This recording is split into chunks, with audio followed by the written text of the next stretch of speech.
everyone, and welcome to OCA Media's coverage of Oregon Panthers boys hockey. My name is Sielaff alongside Matt Kingsley, and the sounds of Enter Sandman can mean only one thing. The Panther boys are about to take their home ice for the last time in this regular season of 2025 and 2026. A difficult season for the Panthers, a lot of ups and downs.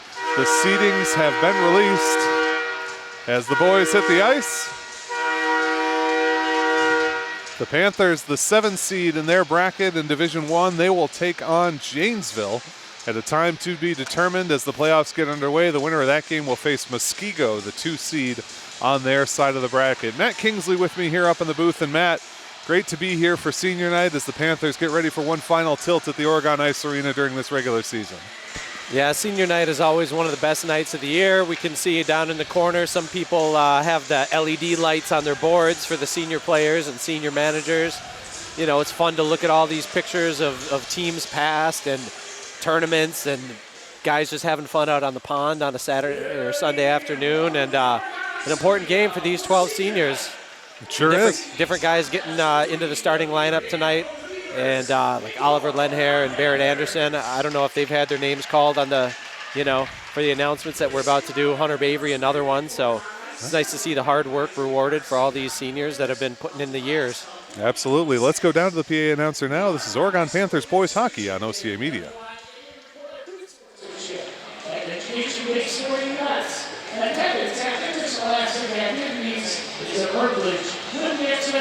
To exhibit positive and respectful behavior. Tonight's game is being played under the rules of the National Federation of State High School Associations, WIAA. For the majority of all in attendance, the Oregon High School will not be positive either on the ice in the stadiums. And now let's meet tonight's starting lineups. First, for the Varsity Golden Beavers.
If you are able, for the play of our national anthem.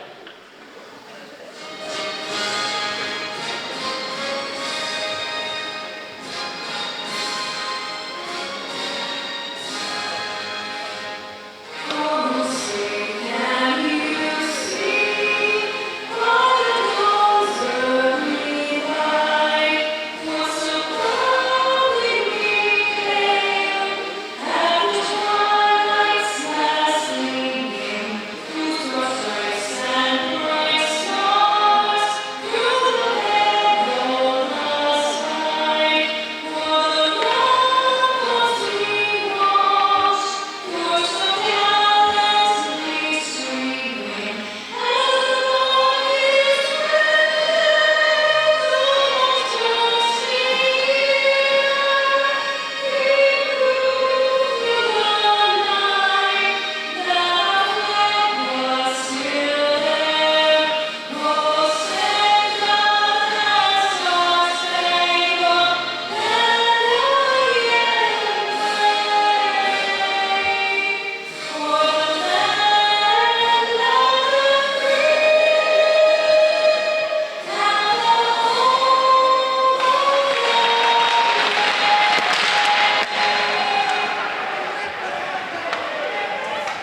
Welcome back, everybody, to the Oregon Ice Arena here on senior night. We are just about ready to get underway. Panthers versus Golden Beavers. Beaver Dam making the trek down here. And Matt, you and I were talking off air just a little bit. Beaver Dam has had a tough season, 10-game losing streak that they're on currently. And things for them in terms of scoring really begin and end with Elliot Garton. They haven't gotten a lot of production from most of their lineup. Garton, number 4, one of their forwards, just a sophomore, really doing damage. But other than that, they don't have a ton of power in the offensive side of the lineup. Yeah, I mean, they have 4 double-digit scorers, and I guess Oregon doesn't have too many more. But yeah, when you look at Elliot Garton, Isaiah Olds also has 13 goals and 14 assists, but they only have 5 players with multiple goals. And if you want to compete at this level, there's a lot of tough teams that play high school hockey, and a lot of it, you got to have depth up and down the lineup and the ability to score up and down the lineup and find a way to generate those goals. And it's good that they've got the 2 scorers that are maybe Elliot Garton and some of the other guys, but yeah, they're getting outscored almost 2-1 on the year. So Tyson Benjamin in net for the Panthers. Braden Whipperfirth for the Golden Beavers as we are underway here in the final regular season game of the 2025-2026 season. The seedings are set. Panthers will be number 7 in their sectional. They'll take on Janesville at a time to be determined once the playoffs begin. So the only point of this game is pride, but it is senior night.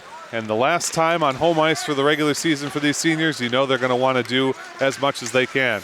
Puck in neutral ice. Neither team has had a good offensive possession so far with 16:28 to go in this first period. Still scoreless out here at the Oregon Ice Arena. Panthers working around. Oliver Leonard on the wall there. Feed into the center for Beaver Dam. Nothing doing, and we've got a penalty coming up against Oregon. The hands got up high, and they're going to get head contact against number 7, Tim Grice. He was kind of engaged with the Beaver Dam player. That was number 15, Jackson Gottfredson. And so the Panthers go right to the penalty kill less than a minute into this game. Well, they've had plenty of practice on the penalty kill this year, as has Beaver Dam. I know, keep an eye on Xander Stotts. He's got 81 penalty minutes on 23 penalties so far this year, and Dylan Ruffner not far behind, 62, but all on 31 minors, so that's pretty impressive. 31 minor penalties this season is, I don't know if it's a record. Obviously, I'd have to look, but that takes some real effort, real commitment to the bid, as they say. Panthers down a skater for the next 2 minutes as Tim Grice will spend that time in the penalty box thinking about what he did, and what he did was head contact. The Golden Beavers win the draw, but immediately turn it over. The Panthers on a charge. Coming up hard is Andrew Yachman. Yachman from the top of the circle, easily gloved down by Whipperfirth. He'll give off as Beaver Dam looks to reset. Minute 45 on the power play for the Golden Beavers. 16 minutes even to go in this scoreless first period. Beavers make entry on the left wing side. That's Dylan Ruffner. He's stripped of the puck, and the Panthers control defensively in the person of Dawson Peterson. A high lofted puck well out of play. We'll take a face-off in the Oregon zone. Souvenir. I didn't see if anybody caught that one up there, but somebody threw it back onto the ice. So a helpful fan in addition to keeping an eye on the action. Panthers far side of their own zone on the PK for another minute 30 here. Tim Grice whistled for head contact early on in this first period. Faceoff is won by the Golden Beavers, but they can't settle it down on sides. The loose puck swatted in by the Panthers, and they'll pursue. Whipperfirth at his own cage, able to backhand that one clear, but the Panthers quickly regather, and Dawson Peterson on the forecheck. Beaver Dam again has a pass picked off in neutral ice. Panthers retreat into their own zone and then clear it right down towards Whipperfirth, who sticks it away. Minute 3 on the power play. Beaver Dam looks to get an entry here. Nice stick move, top of the circle, off of the glove, that time of Tyson Benjamin, his first save in this game. First shot on that power play came just over a minute into it. 50 seconds left to go on the man advantage for Beaver Dam. Big hit against the wall, and we're going to go to 4-on-4. Beaver Dam whistled for an elbow. The elbow getting up high, it was Jackson Gottfredson. He had been fouled by Tim Grice. Now he commits the infraction. So we'll play 4-on-4 for 46 seconds, and then the Panthers will have a minute 14 of a power play of their own. Well, you know, if you wear the number 15, that's what you got to do. You got to stand up for your teammates like the great Cam Mueller did for years here for the Panthers. Desmond Kingsley's been doing it for his time. a fun senior tradition. I don't know if you knew this, Zach, but the senior players for Oregon, they pick an underclass, well, usually an underclassman, a couple juniors as well, and they get to wear their gear and their senior's sweater to school that day. Very nice. Off the face-off on the 4-on-4, the puck at neutral ice. Panthers intercept a clearing attempt, but send it right back to Beaver Dam. The Golden Beavers, though, cannot clear, and Ethan Dish has it. Tries to curl one in front, but it ends up behind the net.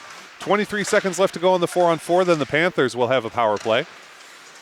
Pass into neutral ice, tipped, nobody's got it. Now Dish picks it up, able to play it with the skate, and Dish re-enters. Top of the circle, shot is deflected, doesn't make it towards the cage. Dish in front, circles it in front, no shot. As Beaver Dam's able to clear, now they've got a little bit of a step here. Beaver Dam to the top of the circle, an easy shot, stopped by Benjamin. Not able to grab it. Panthers at full strength as their penalty expires. They're now on the power play. A minute 8 of that power play available for Oregon. 14:08 to go in this first period. Still scoreless here at the Oregon Ice Arena. Panthers overskate but quickly regather. Lead pass for Desmond Kingsley. Drops back on the slingshot as curling around is Dawson Peterson. Picks up speed through the neutral zone. Circles around one man, left wing side of the Beaver Dam zone. Now back to the center. High slot. Shot. Nice pad save. Good reaction from Whipperford. Backhand into the corner. Feed across, but nobody there.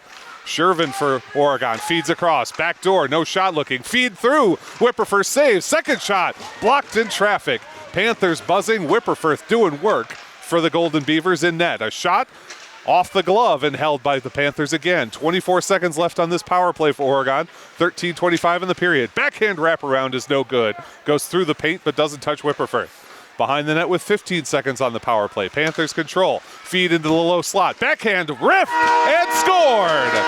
Turning and firing was Keaton DiMartino, assisted by Nick Schrader. And the Panthers get a power play goal. Not even 4 minutes into the period. They're up 1-0. Yeah, the passing for Oregon looking a lot crisper tonight than it has in some recent games. That's good to see.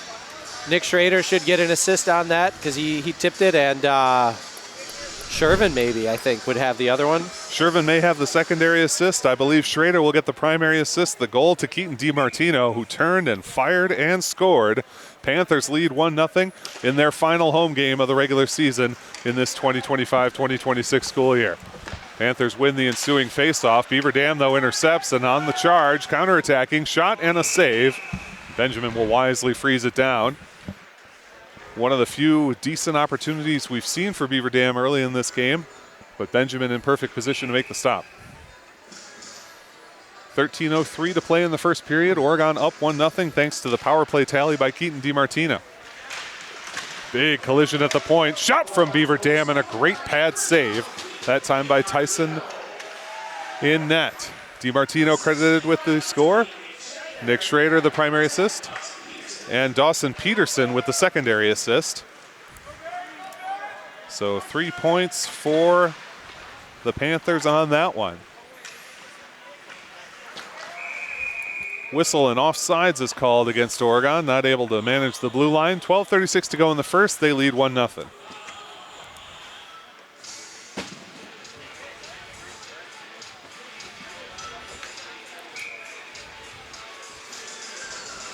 Preston Crum in the face-off down on the far side of the neutral zone. Panthers do win it across the blue line briefly. Knocked it back into neutral ice. Turning and accelerating was Peterson. Drops the puck back. Now here's Shervin. Shervin, top of the circle. Face-off dot. Bottom of the circle. Shot, and what a glove by Whipperford. He was really out of position. His pad's kind of a mess there. Does a nice job with the catching mitt to deny Shervin. Yeah, Oregon's looking really sharp so far out here. And they had a similar start to Middleton. They were having a hard time putting it in the net, though, and Middleton came back and won that one in OT. So if you're the Panthers, you just keep attack and get more than one on the board here. Keep their foot on the gas. Shot from the point and a quick stick save by Whipperford. He's been very good in net. He's been very busy in net in this first 5 minutes of play. Panthers leading 1-0. Pass picked off by the Golden Beavers. Their pass, though, ahead is too strong. Icing the call. Will come back to their zone for another faceoff.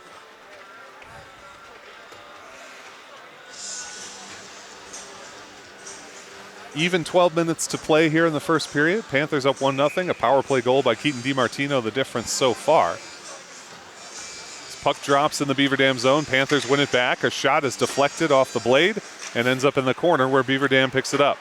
The Golden Beavers rim it hard on that near side. It'll come to neutral ice. Nick Schrader, who had one of the assists on that goal, dumps it in. Panthers check up and pursue.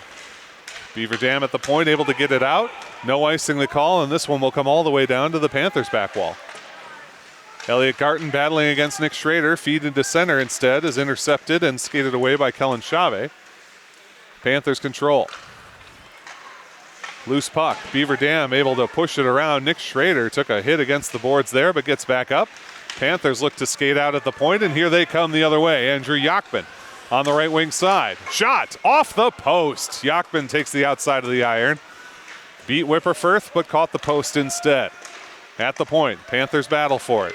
Controlling, dumping back in. As they check up, they'll pursue. Tracking is James Mueller. Golden Beavers around one man. Mueller right there, loses his edge at the center line. In position to assist was Knut Lee. Firing in and a quick pad save. That was Oliver Leonard from well behind the blue line. Crossed up Whipperfirth a bit. Boy, lots of contact. And now a penalty coming. This is going to go against Oregon. There's the whistle. We'll see what the call is. Roughing against the Panthers. And I believe it's going to be Keaton DiMartino that heads to the box to spend 2 minutes to think about what he's done. Surprised on that one because DiMartino took a big hit, and I don't think he gave much back, but maybe I missed the retaliation on that one. There was a lot of pushing and shoving behind there. 3 or 4 players engaged in a little bit of extracurricular activity. But the Golden Beavers are the beneficiaries. They'll get a 2-minute power play. The referee instructing DiMartino that he's got to have his helmet on while he's in the box. And now we're ready to play. Panthers with their second penalty kill of the night. They only had to kill off half of the first penalty as Beaver Dam was whistled partway through.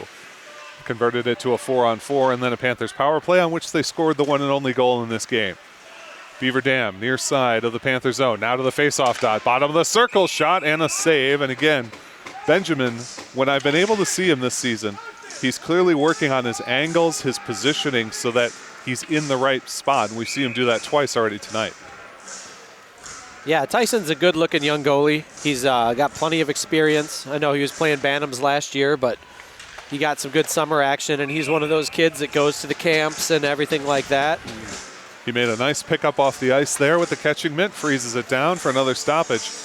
Minute 39 on the power play for the Golden Beavers, 10:20 to go in the first period. It's 1-0 Panthers, thanks to the power play goal from Keaton DiMartino, but it is DiMartino who sits in the box now, whistled for a rough. Face-off. Oh, go ahead. A little bit of gamesmanship. Gottfredson, who took that face-off for Beaver Dam, he got his stick into Preston Crom as Crom was heading to the bench for a line change. Here comes Shervin on the shorthanded pickoff. Shervin's got one man to beat. He's got speed. Shervin into the center, loses the puck, and Beaver Dam will flip it to the corner. But James Shervin takes some important time off of that penalty kill. Minute 15 to go on the Beaver Dam power play now as they try to accelerate in, and it is cleared. And here come the Panthers with a 2-on-1 if they can hurry. Working their way through center ice. Here's Andrew Yachman. Gets around a couple defenders, nicely sticked away by Whipperfirth.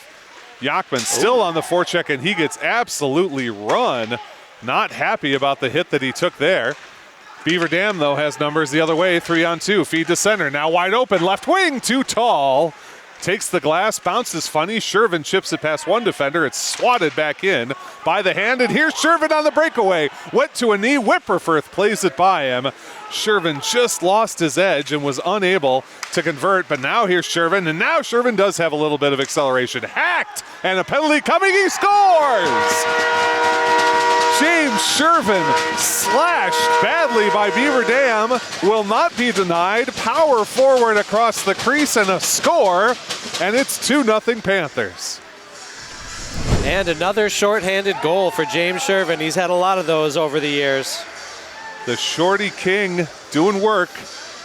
A shorthanded goal at 7:48, and there was a penalty coming up on that, so I believe that should do away with the Beaver Dam penalty since he scored subsequent to it. And so Beaver Dam, I suppose you could say, gets lucky in that sense, but obviously they give up the goal. James Shervin unassisted at 7:48 in the first period. It's 2-0 Oregon. They have a power play goal and a shorthanded goal already early in this game. Panthers nearly skate that one out. Beaver Dam's got an opportunity if they can turn on it, but Knut Lee will not allow it. Puts it into center ice. Golden Beavers rifle one in from the point. Ends up behind the net. Benjamin will let Knut Lee play that one defensively. He's up to the point, but Beaver Dam holds. Again, the shot boil behind the net, well off target. Knut Lee up the boards. Swatted along, nicely cleared by Dawson Peterson. No ice, and Whipperfirth have it behind the net as DiMartino is released from the penalty bench, and we are back to 5-on-5 play. Panthers not only kill off the penalty, but get a shorthanded goal from James Shervin. Peterson high off the glass behind the net. Panthers unable to forecheck. Beaver Dam comes out. At the blue line, Beaver Dam forced to just swat it into Panther territory. And in fact, they iced the puck, so Panthers will take it back to their zone for a faceoff.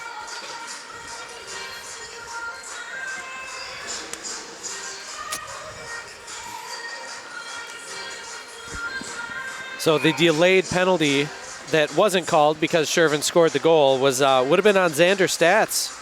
Add to his 81 penalty minutes if he could.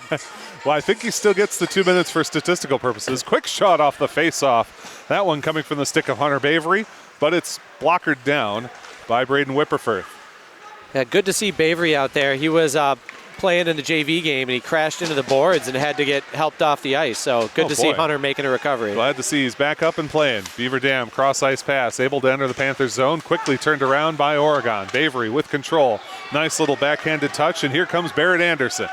Top of the circle, his shot right into the breadbasket and held down by Whipperfirth. Face-off coming, 7:42 to go in the first period, 2-0 Panthers. Well, the Panthers have a shorthanded goal. They have a power play goal. Now, can they find the 5-on-5 even strength goal? That's a great idea. I think this ice is slippery today. We've seen... Especially so. Face-off controlled by Oregon. A shot block, a shot, and a stick save, and a cover. Whipperfirth. You really can't blame Whipperfirth for the two that have gotten by him. And, man, he has faced an awful lot of shots in the first 10 or so minutes of this game. Playing pretty darn well for the Golden Beavers back there in net. Yeah, he's working hard. He's making the plays. And I think if you're Oregon, you have to love the amount of pressure that you're able to generate here. Absolutely. This is a talented goaltender, and the pressure has gotten to him.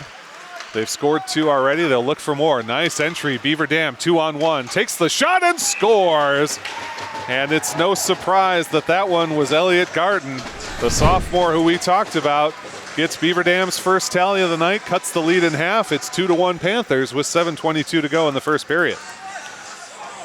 So it should have been 15 on the assist there. Jackson Gottfredson.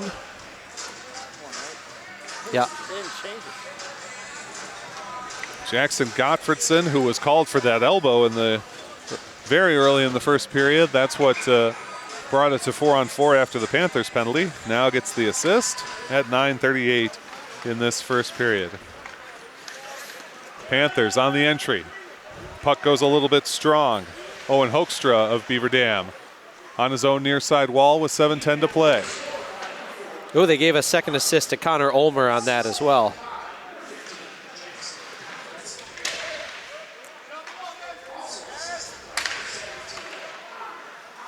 Connor Othmer, as you say, with that second assist as we hear the PA call. Puck remains in play, and the Panthers fire it into the Beaver Dam zone. Pursuing is James Mueller. Behind the net, loses the foot race, but wins the stick race as he's able to keep that one on the boards. Beaver Dam defensively, the poke check of the Panthers is active. Here's Shervin in the high slot.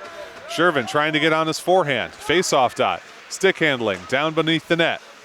Panthers back there look to distribute. Backhand into the slot. Grabbed, fired, blocked. Second shot is wide. Preston Crom had a chance at it, couldn't get it on target. Shervin, center point. Cross-ice pass broken up by the goal scorer, Elliot Garten. Panthers re-enter on side. Nice little move by Peterson. Cross-ice, can't get it through. Shot, and it's too tall. A wind and a drive from Oregon's Desmond Kingsley, but ends up over the crossbar. At the point, Knut Lee can't quite hold for the Panthers. He'll fire it in. Oregon has to check up on the delayed offsides. Beneath the net now for Beaver Dam. Held at the blue line. Nicely done by Dish. Loses track of the puck, and now it's poked from behind. Beaver Dam able to send it into the neutral zone. Shervin with it, looking to accelerate through center ice. Around one man, a tap around a second man. Gains it at the point, then loses control. Puck back to the neutral zone. Panthers are there. It's Dawson Peterson. Stumbling but controlling, moving in. 5:27 to play in the first period. Panthers lead 2-1 against Beaver Dam. Garton had an even strength goal a couple minutes ago to bring the Golden Beavers within one. Nice job along the wall by Preston Crum to not allow that one to get out. At the point, the battle continues. Panthers have to go into neutral ice. Anderson there.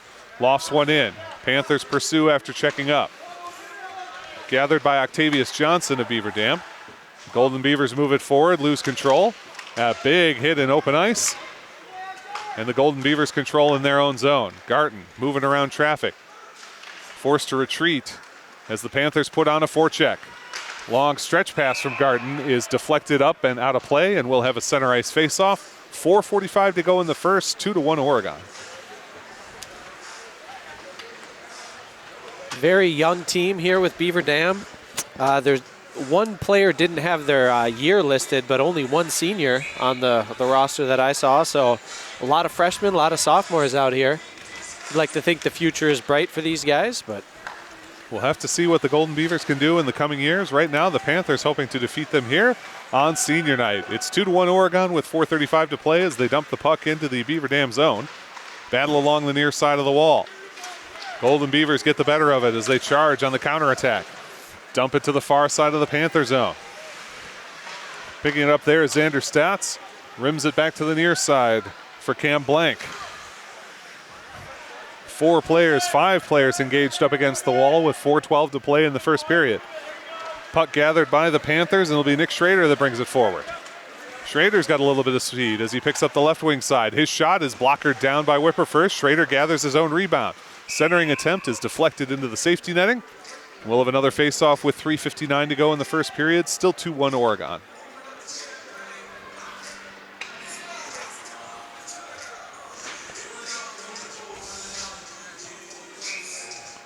James Mueller is going to be in the dot for the Panthers. As he works again Dylan Rufner. Rufner wins it for Beaver Dam. Up to the point, held by Dish of Oregon. Mueller backhands it down, trying to find Keaton DiMartino. DiMartino to the front of the net. Backhand and a save, and Mueller not able to gather the rebound. Center point and retreating into center ice is Desmond Kingsley. Cross ice for Ethan Dish. Kingsley again, defensively now for the Panthers. Ahead to Mueller. Loses control. Back the other way is Garton of Beaver Dam. Garton controls, feeds across, wind and a score! Garton, a one-handed feed to Jackson Gottfredson. They had the reverse goal and assist pairing on the previous score. Now Gottfredson from Garton, and it's tied 2-2 with 3:30 to go in the first period. yeah, those two guys definitely have some good chemistry going. And Garton really made the play. I mean, he danced around multiple Oregon defenders and then set up his streaking teammate. Good playmaking and good vision to get that winning pass. Beaver Dam ready for a game. Looked like Oregon might dominate in the early minutes. Beaver Dam has come right back, and we're all square at 2 with 3:18 to play in the first period. James Shervin of the Panthers on the far side of the Beaver Dam zone. To the slot. Shot is blocked. Beaver Dam tries to turn it around. It ends up behind the net. Battle for the puck as Beaver Dam comes up with it. To their far side along the wall. Gottfredson, who had the goal just a moment ago to tie things up, immediately rifled back in by Dish of Oregon. And chasing are the Panthers on that near wall. Panthers a shot, and Whipperfirth will settle it down. That was Dawson Peterson putting a light one in. Whipperfirth elects to take the face-off.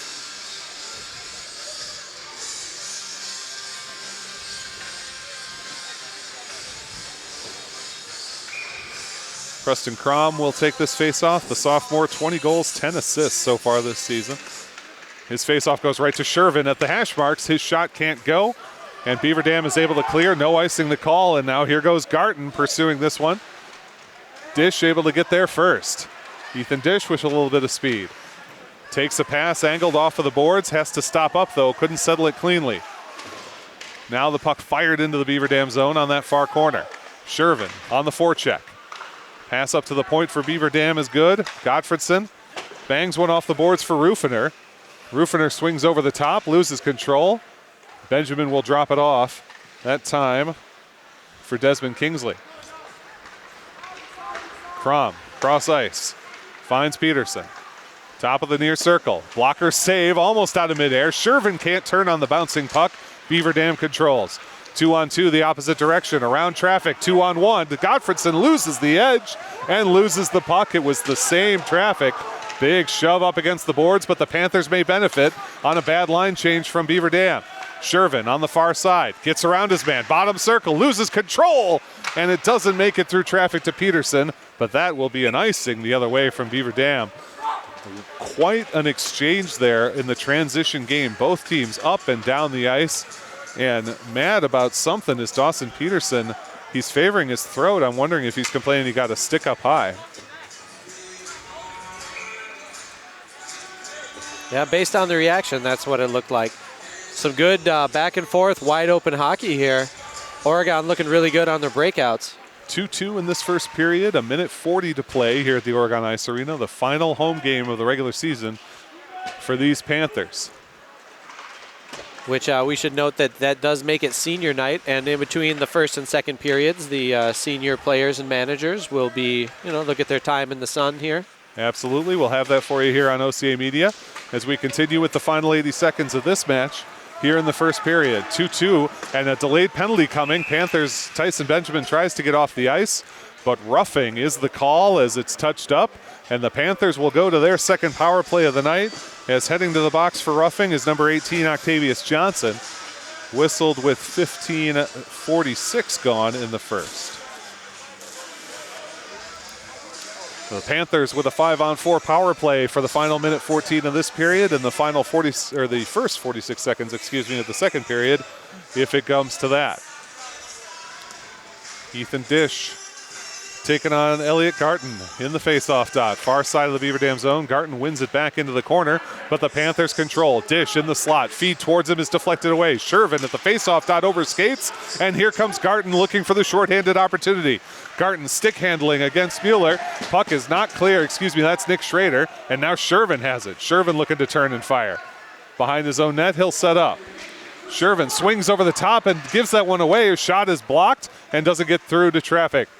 Nick Schrader controls for Oregon. Panthers look to break this out. 44 seconds to go in the period. Minute 28 on the power play after the roughing call. Dish enters, high slot, shot and a blocker save. Rebound and can't be turned around. Feed toward the front off the back. And for some reason, late shoving.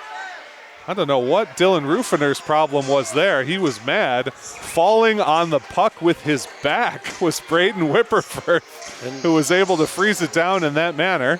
Non-traditional, but effective. Again, Dawson Peterson has something to say to the ref. Did not like that post-whistle shoving. But the Panthers will take the face-off on the far side of the Golden Beavers zone with 32 seconds left in this period and 1:18 left on their power play. Yeah, great job of defense by Nick Schrader on that last possession when he had 4 one-on-one. And Garton, obviously, you stressed it at the start of the game. He's their offense. A very weird bounce off the boards there leads to a cleared slap shot by Beaver Dam. The Panthers look to turn it around with just 20 seconds to go. Here comes James Shervin. Sends a pass angled off the boards. They try a slingshot, but Garton intercepts. Garton's got a 2-on-1. Garton to the front, shoots and misses wide. Had the shorthanded look, but missed wide. Now 8 seconds as the Panthers charge the other way. James Shervin with a ton of speed. Shervin to the bottom of the circle. Feed across one time from Dish is no good. And that is how the period will end. The Panthers did get one last shot. Shervin fed it through to Dish, but they couldn't connect on the one-timer. And so we finish this period tied at 2.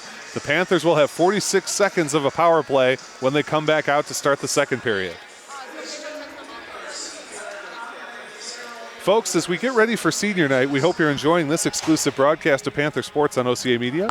Consider joining our family of sponsors who make this program possible. Show your support and become a sponsor today. Just go to ocamedia.com and send Paul a note. So what is OCA Media? We're your local community access television station. Think PBS, but on a very local level. Each year, we stream hundreds of local events and original programming for our community. We hope you enjoy our efforts, bringing you everything Oregon. If you're watching this on our YouTube channel, please subscribe and get notified whenever we stream another exciting Panther sporting event. How many local events do you think OCA Media streamed this past year? 100? Maybe 200? Believe it or not, OCA streamed over 300 events this past year. OCA trains and hires Oregon high school students who help cover the many events our town has to offer. And as a nonprofit organization, OCA Media relies on the generous financial support of our local business partners and donations from viewers like you. Please donate today. We cannot do this without your support. Our funding is decreasing and we want to continue providing you with quality programming. Visit ocamedia.com for more information. Senior night is about to begin. You can see people shuffling down, getting ready to greet their loved ones. My partner Matt is going to be down there for his very own senior, number 15, Desmond Kingsley. Be great to see all the parents, friends, loved ones that are here to support these young athletes. And for the seniors, support them in their final regular season home game. Always hard to say goodbye after so long wearing the orange and white, but all the seniors on the team this year have had outstanding careers. And it'll be a joyful time, a celebration of those careers here tonight. Folks, this exclusive broadcast of Panther Hockey is brought to you with the financial support of these fine sponsors. The Village of Oregon, a great place to live, work, and play. The Oregon School District, actively building competency, character, culture, and community.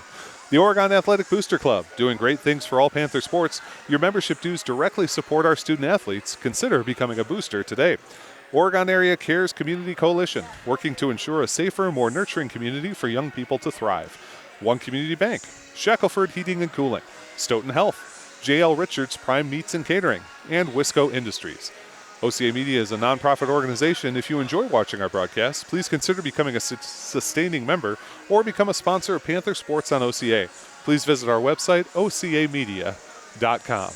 James Shervin comes over, and I'll bring up the PA announcer. Good evening. To demonstrate to our authority Oregon Panther Hockey team. Start out here with number 4, James Shervin. James started playing hockey at a young age due to the influence of his parents. His favorite hockey memories would be the strengths of his state run, scoring the state championships. Scoring a message to non-seniors who work hard but don't lead down. James wants to thank his fellow seniors for making hockey so enjoyable over the years. After graduation, James intends to continue to be whitewater to study psychology. Thanks, James.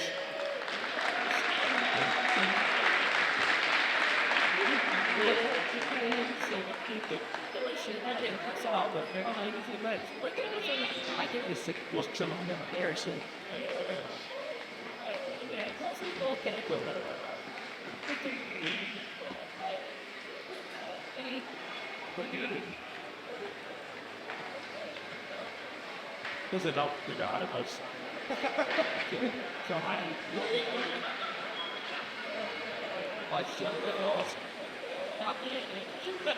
Next up, we have number 5 at defense, Jack Warren.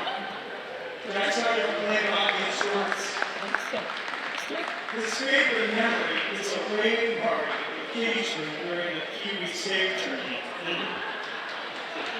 His favorite high school memory is a state run his freshman year. He says he was a coach, his number 1 goal, and he'd bring that up with the boys. His OHS career highlight to be selected as first team All-Conference. After graduation, Jack intends to continue his hockey career at the junior level. Thanks, Jack.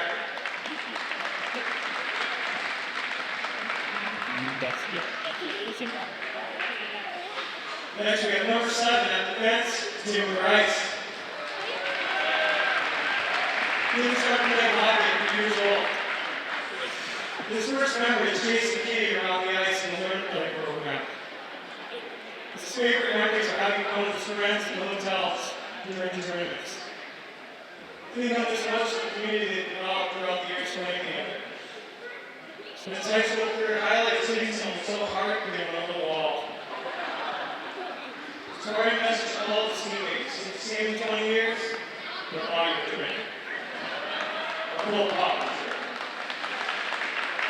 graduation, student attendance for 2 is engineering degree at Oregon University.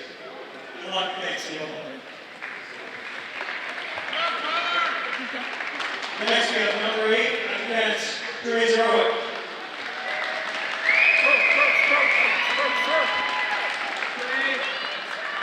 He began playing hockey at a young age. As soon as his dad thought he was ready to get on the ice. He was excited to put on the skates, get on the ice, just like his dad. So that's how I remember growing up, the same group of guys, creating memories of him. His favorite ritual is getting everybody fired up to start the game. And one of the things you notice most is Ron's training with teammates through the years. His highlight is ready to see. His message to his non-senior teammates, always stick up for the boys. Be committed to staying connected. After graduation, he wants to get his business degree, going to medical device sales. He loves great things.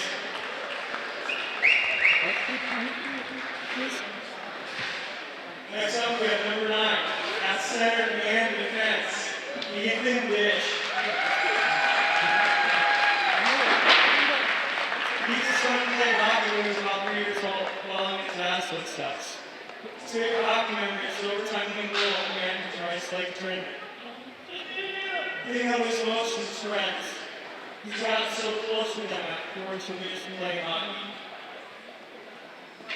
Yeah, Rob Test. His high school career highlight is 4-goal game against Vermont earlier this season. Nice job. When the coach is hockey, his message to the players is going to be to make sure they move the clock. His parting message to the Sielaff seniors this year, it's been awesome being around everyone for so long, doing this playing with you guys. And after graduation, you can pursue an electrical apprenticeship. Good luck to you. Thanks a lot, mate.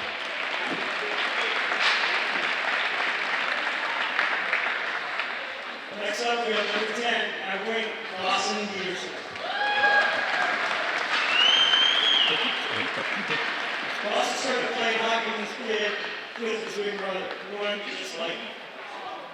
His favorite hockey memory is playing with best friends for the past 10 years. His favorite high school memory is skating on and skating left. His OHS career highlight is being a more soaring threat this year. He's about that. And when he's ready to coach, he's going to make sure his team improves a little bit every day. His message to the young guys, help everyone, he's going to move that fast and everything. After graduation, Dawson is continuing to serve their being game with David Jones. We love Dawson to next week.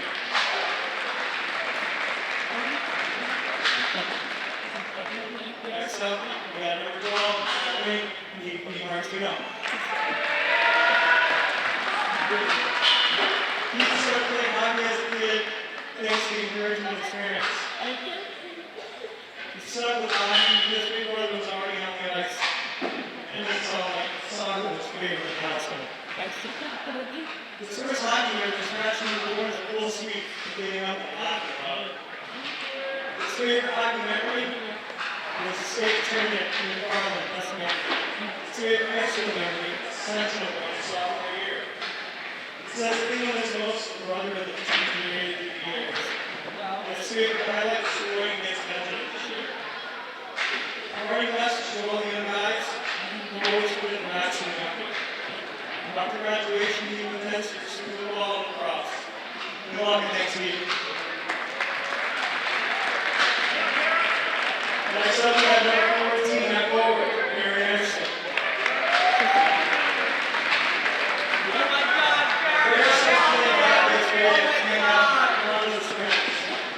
His first memory is playing goalie at 7. And his greatest memory is winning back-to-back tournaments in America. His favorite high school memory is being the coach's up on repeat. When he says to the coaches, he's going to push back over and positive attitude. Parting message to his fellow teammates. Thanks guys for all the memories. I'm glad to see you make it outside. It's been great. Parting message to the young guys, be a goldfish. After graduation, Mary intends to attend college at UW. Good luck, Mary. Thanks, buddy.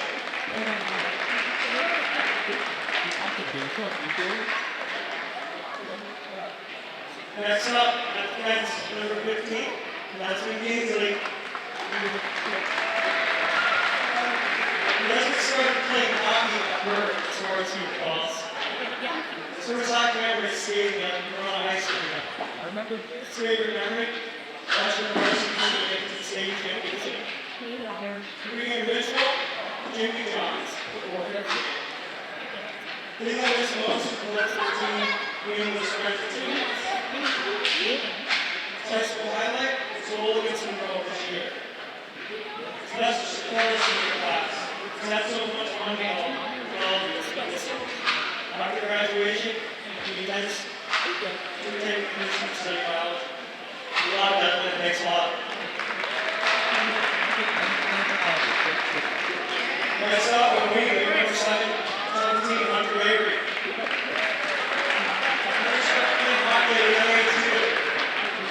First hockey memory is playing away with his friends James Bruder and Matt Schultz. Favorite memory scoring 2 goals at the state tournament during Panthers. It's hockey virtual.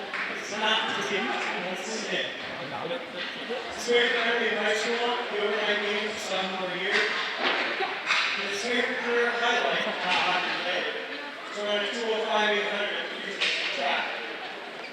Starting matches for the young guys, put up at 17. After graduation, Oregon Panthers attend college and hopefully be running. And then on our next running. Number 18, playing the wing, we have Drew Goffin. He started playing hockey from the field for inputs. Now as a hockey player, on the speed skate. But as hockey player, it's almost safe for you. His bag is stuffed. His favorite hockey memory is playing those rights in the locker room and hanging out with cigarettes. When most of this family, they go in the locker room and having that locker room give a long way from home. So I still heard highlight when you notice the hard work. As best to the senior teammates, the non-seniors, be humble. After graduation, we attend college and medical engineering. There's a lot of money to make stuff like that.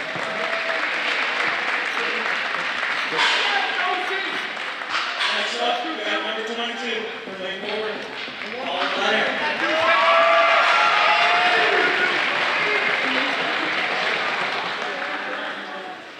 All the time playing hockey is really like a lot of fun. His favorite memory is going to state at the end of the year. His favorite lesson one is overnight for the Hayward soccer. Being on this most hang out all the guys, it's so there. Scoring message is responsible, but everyone in the US really gets it. It's scoring message in the guys, it's the outcome. Oliver intends to attend the ATC this next year. Good luck, Ollie, thanks a lot. Next up, team manager, Dave Donaldson. We get started managing the team.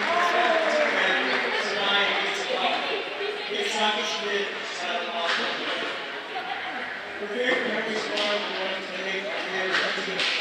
Their favorite original songs and guys to their names. The clinching songs and friendships is made along the way. Highlights very nice and well help the first night.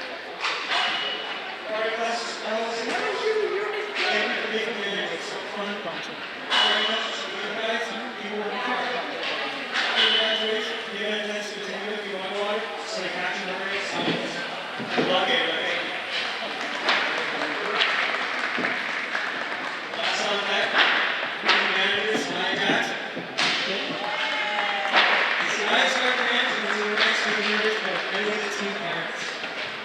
Favorite memory, so one of the team for full school managers. After school, we had 3 years to rest of the great. We're just in the bag.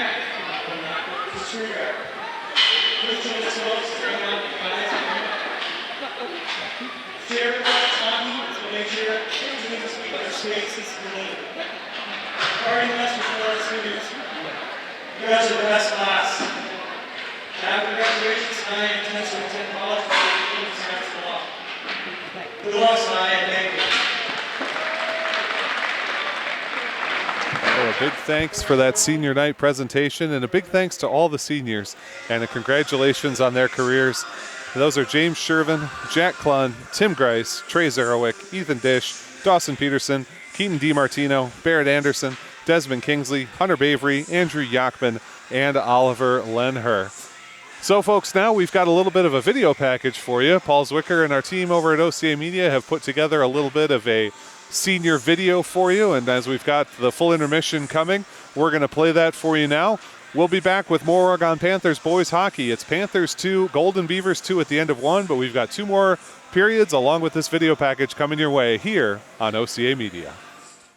Defender Shervin to the front, shot to score! What was your most memorable moment in hockey?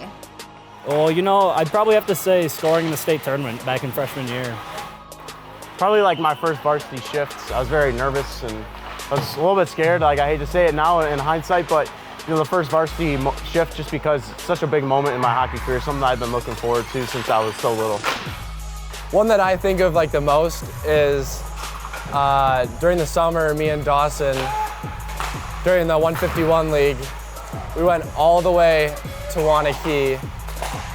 Or no, we went all the way to Sauk Prairie to play Sauk Prairie, and they were all the way in Wanakee. So we had to drive all the way there and then all the way to Wanakee, and we had a blast doing it. We had a tournament up in Black River Falls, I think, and we ended up winning out the whole thing. That was a fun time with a good core group of guys. That was a really fun time for me. When I was about a second year squared, I played for the Madison Capitals. Pretty cool opportunity to like do an obstacle course in between periods on the United Center ice, like during a Blackhawks game. That was really cool, and I also did like a shootout type thing on the Blackhawks ice as well. So I would say when we beat Springs freshman year, it's probably my most memorable moment. I would say my most memorable moment was going to state our Bantam year, just playing in McFarland. That was a cool atmosphere. Having my whole family be there, that was definitely just like a special occasion because you usually do not get that for state. So I thought that was a really cool atmosphere, just playing in front of my whole family with a big crowd. Going to Hayward our sophomore year on the overnight trip. Probably going to state in youth. We went like 3 times. It was awesome. Just a good experience. Probably playing in the state game with my freshman year team. That was pretty fun. What is your proudest accomplishment? Right now it's probably organizing the mental health awareness night. My proudest accomplishment would probably be in the cross last year, earning first team all conference. That was a big thing for me, just accomplishing that, and that's been my goal over the last 4 years, is to try to get all conference mention in one of my sports.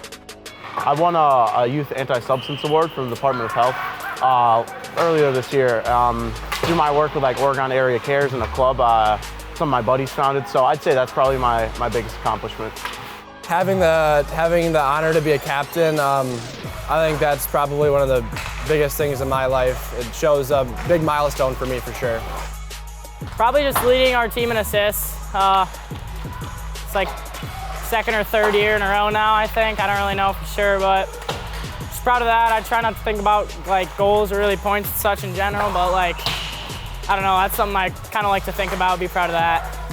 Well, in Bantams, we had this, my team, we had this like spree of, we just like won a bunch of tournaments. And it was like a month period of just like, we would go to a tournament and we'd win. We just have like a bunch of fun. We'd have like some parties with the trophies and stuff. That was really fun. So that's probably gotta be. I'd say just getting to where I am today, honestly. I mean, it's been 15 years almost with all these guys. So it's been a really fun time. And I think being captain of this team, along with Trey, it's really awesome to be in this spot. What will you miss most about your team? Definitely just team events, you know, going to games, the bus rides there and back, or team dinners, things like that, you know, stuff off the ice that really brings our team together. Oh, definitely just, you know, all the, like being able to like talk to all the guys and, you know, going out and having lunch or breakfast or the team dinners before home games. I'll miss that a lot, and you know, just the camaraderie of everything. I think out of the three sports that I play, hockey, football, and lacrosse, I'm definitely closest with all the hockey guys. It's just a different atmosphere, so I'll miss that for sure. I got a lot of really close friends on the team, and it's a really good group of people I've grown up with my whole life. So a lot of my close buddies have been made on this team, so definitely my friends.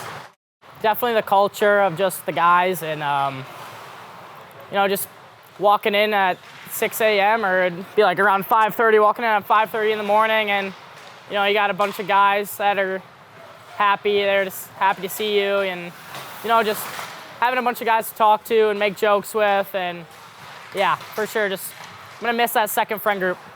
Probably just the culture we have, like being with my friends all the time, that sort of thing. Definitely just like the relationship that I have with some of the guys. Like I've gotten very close with them the past 3 years. I'll just miss, honestly, spending time off the ice with my friends and teammates. Just all those team dinners and experiences after the game, celebrating a win. That's the best thing about this sport. Probably just like the chemistry, like the fun, the jokes. Oh, definitely. It's like the fun of it all, man. It's been a pleasure to play. So, It's like a family. We're all very close to each other, and we can tell each other anything, so I'm just gonna miss that. The guys, just like being friends with them, talking to them. Just time with the boys. This exclusive OCA Media broadcast of Panther Sports is brought to you in partnership with these fine sponsors. The Village of Oregon, a great place to live, work, and play. The Oregon School District, actively building competency, character, culture, and community. The Oregon Athletic Booster Club, doing great things for all Panther sports. Your membership dues directly support our student athletes. Consider becoming a booster today. Oregon Area Cares Community Coalition, working to ensure a safer, more nurturing community for our young people to thrive. One Community Bank. Shackelford Heating and Cooling. Stoughton Health. J.L. Richards Prime Meats and Catering. And Wisco Industries. OCA Media sports broadcasts are made available free with the support of our local sponsors and community. To join our fine family of sponsors, email Paul at ocamedia.com. You can also donate directly at ocamedia.com/donate to help us continue to provide this service to our community.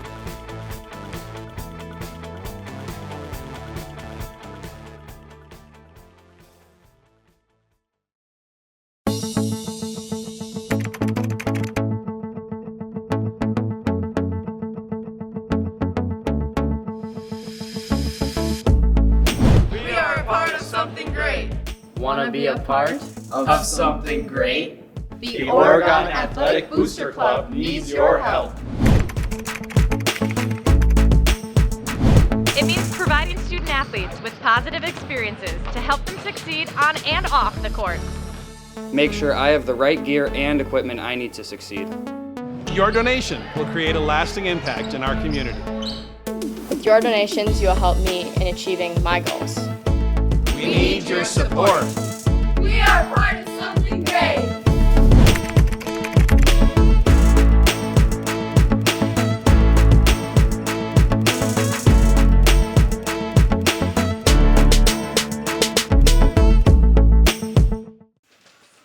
Welcome back, everyone. Zach Sielaff and Matt Kingsley with you as the Panthers are underway here in the second period, tied at 2, and they're on a power play for the next 40 seconds. As we get started in the second period of action. In the Beaver Dam zone, at the point, Panthers hold and control with the skater advantage. Feed across towards Shervin. It's deflected away from him. He tracks it back toward the center point. Dish swings and misses again. Shervin and Dish try to combine with a one-timer. It doesn't go. Peterson behind the net for the Panthers. 20 seconds left on the power play. Now to Schrader, a shot, and it hits traffic in front. Shervin nearly stops the clear, but can't get it all the way done. 10 seconds to go on the power play as James Shervin stops up behind the Panther net.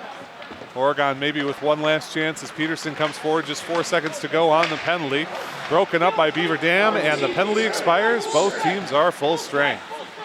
Behind the line, Schrader ahead towards Shervin, out of his reach, grabbed by the Golden Beavers of Beaver Dam. Garten Up toward the blue line. Panthers grab. Dish there. Ahead toward Crom. And the Panthers enter offsides. We'll get a whistle and a stoppage.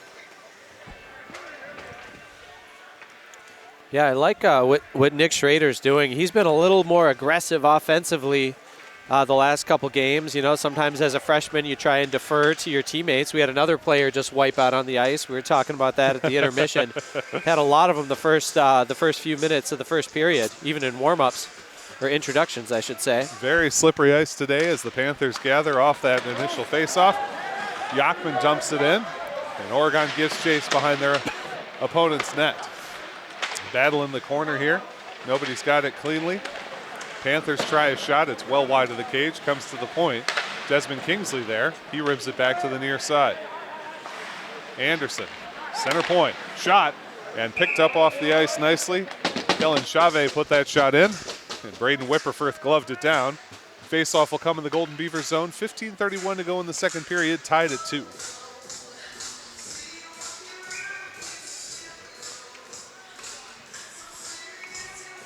Chavez to take the draw against Grattan. Able to win it, though, is Elliot Garten. Beaver Dam up at the point, finds Garten again. He tries a long touch. It's too long, though. Knut Lee puts it back toward the blue line of Beaver Dam. Cross ice now and finds an accelerating Gottfredson, broken up by the Panthers. Loose puck will be taken by Chavez. Chavez does chase it into the Beaver Dam zone briefly, but the Golden Beavers are able to clear it out. Tapped ahead, Panthers there. Kingsley can't get it past. And charging and still fighting is Dylan Rufiner to the center point. Beaver Dam a shot, wide of the cage. Knut Lee there for Oregon. Gets it past the forechecker, loses his stick though. And Beaver Dam will try to set up again. Garten behind the net, feed to center. It only finds Panthers. 14:45 to go. Oregon with a little bit of speed as Yachman comes forward. Stripped away though by Beaver Dam, turned it the other way for Garten. Garten drops it ahead. Trying to find his man Gottfredson, saved by Benjamin and swatted to the near side. Oregon at the point, and here's James Shervin. He's got a step, and Shervin accelerating, stops up, face-off dot. Shervin now, high slot, shot doesn't get through traffic, right in front of Whipperfirth, and ends up to the back wall. Check delivered by the Panthers, still fighting for it in the offensive zone. Price sends it down beneath the net for Peterson. Peterson overskates, but tracks it back into the corner. He's got it. He's got Shervin in the slot if he can find a way to distribute. Puck stripped away by Hawkstra of Beaver Dam. Garten on there. Hawkstra still fighting for it along with Peterson of Oregon with 13:58 to go in the second period. At the point, now Grice, top of the circle. Shot is too tall over the cage, and it's going to be skated away by Garten on the counterattack for the Golden Beavers. Left wing side as he enters the zone. Takes the shot. It's blocked by Nick Schrader. Matt, you'd mentioned Schrader before. Great shot block there. Good looking freshman for the Panthers. Crom a shot, and it's wide of the cage to the near wall for Shervin. Shervin gets into some physical action. Into the center for Peterson, can't get the shot off. 2-on-2 for Beaver Dam as they come up the other side. Cam Blank around one defender. Low angle pass goes all the way through to the far wall. Panthers battle at the point. Instead into the slot and back to the near corner for Beaver Dam. Peterson now takes it, far wall for Oregon. High lofted pass towards Shervin. Shervin's going to go for a change as Beaver Dam picks this one up defensively. Center ice, Ethan Dish. Dish left wing side. Stripped to the puck, back into the neutral zone. Flopped in by Oregon, stopped up by Cam Blank of Beaver Dam. Dish again for the Panthers. Dumps in, Panthers avoid the offsides. 12:50 to play in the second period, 2-2 the score. Panthers have a shorthanded goal and a power play goal. Both goals for Beaver Dam were even strength. Shot comes through to Whipperfirth, and he makes the stop. Kingsley with a nice shot. He got a defensive deflection, but Whipperfirth able to track it down and freeze it.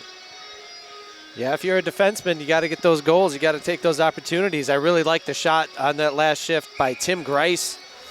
I think Timmy might be looking for his first goal here in his senior year, and he let that thing rip. That had a chance. Grice does not have one in his Panthers career. It'd be great to see him get it here on senior night. Working his way ahead that time is Gottfredson. Panned up for the penalty. This will come against the Panthers when they touch up. Panthers will go to the box. Tripping is the call. Gottfredson able to generate that penalty. A power play coming for the Beaver Dam Golden Beavers. Heading to the box is number 15, Desmond Kingsley. He'll spend 2 minutes there for tripping at 12:26 to go in the second period, tied at 2. Yeah, Gottfredson won the battle of the 15s there. He got a step on Kingsley, and Kingsley had to go the extra mile to bring him down. The refs decided to call that one. Face off in the Panthers zone, won by Beaver Dam. Garten into the center. Canute Lee keeps it out into the dangerous area, and the Panthers do put it into neutral ice. Yachman putting some pressure on. Beaver Dam tries to turn it around quickly. Collision in front of the players' bench. Gottfredson can't hold it. Garten's got it at the point. Yachman all over him, forces Garten to just send it towards the net where it's sticked away by Benjamin. Behind the net, feed into center, knocked away again to the point this time for Blank. His shot deflected away by Schrader. Rufiner, Schrader challenging in there. Cram challenging in there. Lots of physicality. Nice clear that time along the dasher by Preston Crom. Back along the dasher for Beaver Dam. Coming the other way is Rufiner. He finds Garten. Garten takes a step on Schrader. Power forward to the front, and he runs out of room. Backhand into the front, and Gottfredson can't quite put it on net. He got the backhanded one-timer, but it ended up wide on the long side. Gottfredson backhand into the front. Shervin breaks it up. Here comes James Shervin. He can always do something with the puck on his tape. Shervin's around one man. Power forward in front. Loses control. Tracks the puck to the far wall anyway. Avoids a check that was loaded up and intended for him. And a penalty's coming. The Panthers have the delayed penalty coming, and now we get the whistle. There might be two. That might be two players going, and we are getting a lot of people. There might be 3 Beaver Dam players headed. There was jawing, there was talking, and the referee. Oh, he gave him the hips. He's got a misconduct coming up. There are going to be some real consequences to this one. Shervin heads to the box. Earlier in the game, 19, and so 19 is stats. He's the guy with the 81 PIMs coming into today. And he put a big hit on somebody, and the ref didn't call him, but the ref had words for him, and the ref didn't look very happy. And so I don't know why you're arguing there if you're stats, because that certainly looked like an unnecessary hit from behind down there in the corner. So Shervin is in the box, but there should definitely be a Beaver Dam player. Indeed, there will be. It is number 19, Xander Stats, as you say. Elliot Garten skating over to fulfill his captain duties, alternate captain. So we'll see exactly what the outcome of all this is. As you said, we saw the hips, the hand on the hip signal, similar to the offside signal in football, is the signal of a misconduct penalty, which would be 10 minutes for that player to spend in the box, though they can be substituted for on a misconduct. We'll try and get the word from our off-ice officials down there in the scorer's box. I am not sure if the misconduct is going against Beaver Dam, or in which case it would be Xander Stats, or against Oregon, in which case it would be James Shervin.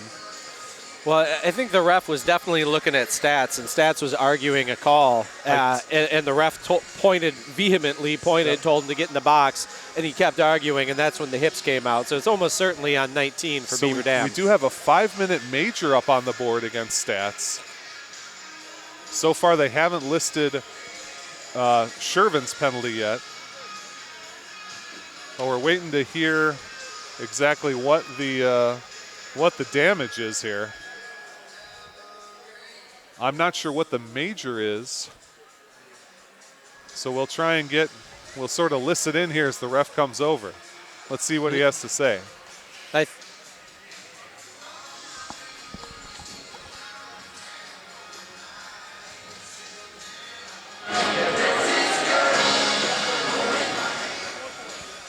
Hoping I could hear him, but I really can't.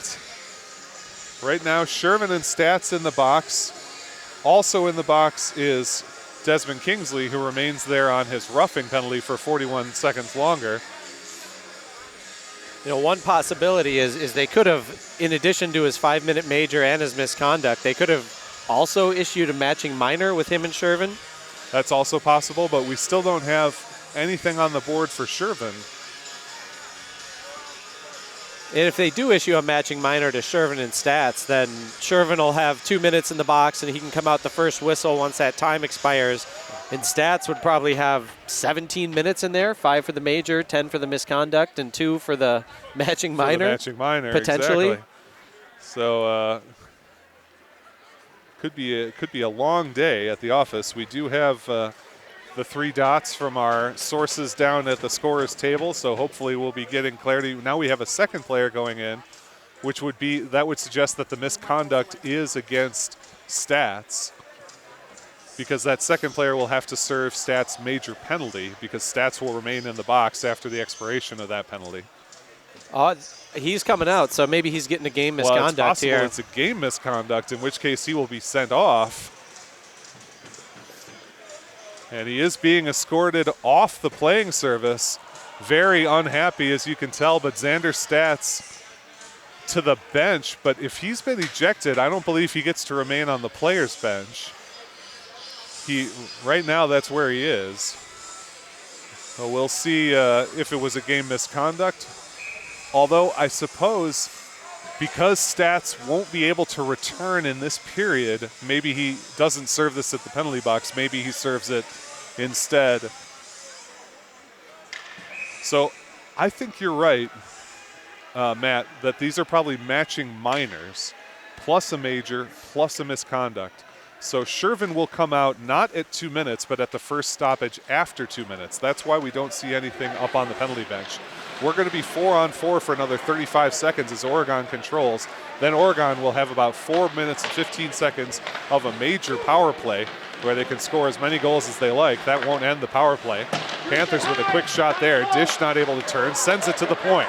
Panthers control at the point. Shot and a save. A beautiful shot around traffic that time by Kellen Chave. Dish controls the puck, sends it back to Chave in the corner. Loose puck gathered by Garten of Beaver Dam. 6 seconds left on the 4-on-4, and then the Panthers will have that major power play. Garten sends a pass up, and here's Dish picking it off. Panthers to the power play. Here comes Ethan Dish. Garten steals the puck away. Garten's got an open look to get to the net. Garten to the slot. Obstructed. Shot is wide of the cage on the right side. Panthers want to charge back with 4:06 on the major power play. Dish spins to the ice as he tried to get around his man. Garten sends it in, easily saved, that time by Benjamin. Panthers look to set up. They've got a 5-on-4 for the next 3 minutes and 53 seconds. Here comes Oregon tracking through. Peterson to the top of the far circle. Curls his way all the way around the net, maintains possession. Feed in front for Crom. He can't get the shot to go. Stick work stops it. Fired all the way across the net that time. Panthers control. Peterson beneath the net. Slotted in front, now knocked to the near wall. Crom up to the point. Schrader there. Winded a drive, and it hits the back wall. Dish got all of that one, but pushed it a bit wide of the right side post. 9:29 to go in the second period. We're still tied at 2 as Dish has to track this puck back against Garten. Panthers gather. Turning and firing is Preston Crom. Around one man. Crom around a second man. Slot shot, save. Pads down for Whipperfirth. Keeps this at 2. A big collision right next to the net. Boy, Crom and Garten collided hard right next to the net as that puck went out of play. Yeah, the 2 leading goal scorers. Here we go. Shervin got an offsetting unsportsmanlike with Stats.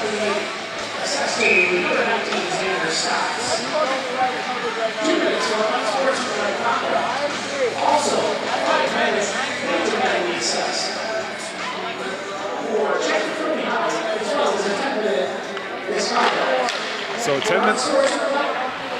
10-minute misconduct for unsportsmanlike, 5-minute major for checking from behind, and a 2-minute matching minor with Shervin for unsportsmanlike. So Shervin will come out relatively soon at the next stoppage. 2:52 to go on this major penalty for checking from behind against Stats. Panthers come through. Here's Preston Crom. Crom through traffic, shoots and scores! What a move by Preston Crom! Takes it right through the skates of the defenseman, roofs it, and makes it 3-2, a second power play goal for the Oregon Panthers.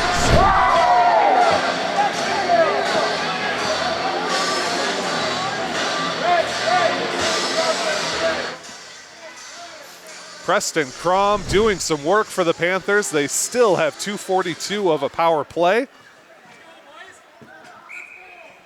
Yep, so the minor was for roughing. And also, because that's the 4th penalty of the game for number 19, Xander Stotts, he is done for the night. His night coming to an early end. Panthers win the ensuing faceoff. Puck pushed to the near wall. Yachman, a shot, sticked away by Whipperfirth. The goaltender for Beaver Dam has done an outstanding job tonight, but his team trails 3-2. Shervin behind his own net for Oregon. 2:25 on the major penalty as the Panthers continue on the power play. 8:30 to go in the period. Oregon now up 3-2 thanks to the power play tally from Preston Crom. Jumping through traffic is Chavez, but Beaver Dam is able to clear. Stopped up by the stick of Benjamin. Benjamin's got some pressure. He'll drop it off for Kingsley. Kingsley hassled from behind. Puts one forward for Shervin. Shervin wasn't expecting it, and Beaver Dam able to get it. Gottfredson, some fancy work at the blue line. Takes a big shot from Kingsley. Here comes James Shervin. Shervin's got Chavez with him. Shervin taking it himself. Into the corner, looks to distribute. Backhands it along for Chavez. Behind the net. Anderson now. He's got a stick in front of him. Can't send the pass where he wants it. Yachman outside. Center point. Kingsley. Broken up by Gottfredson. Panthers will have to check up on the offsides. Shervin, pressure at the point. He enters.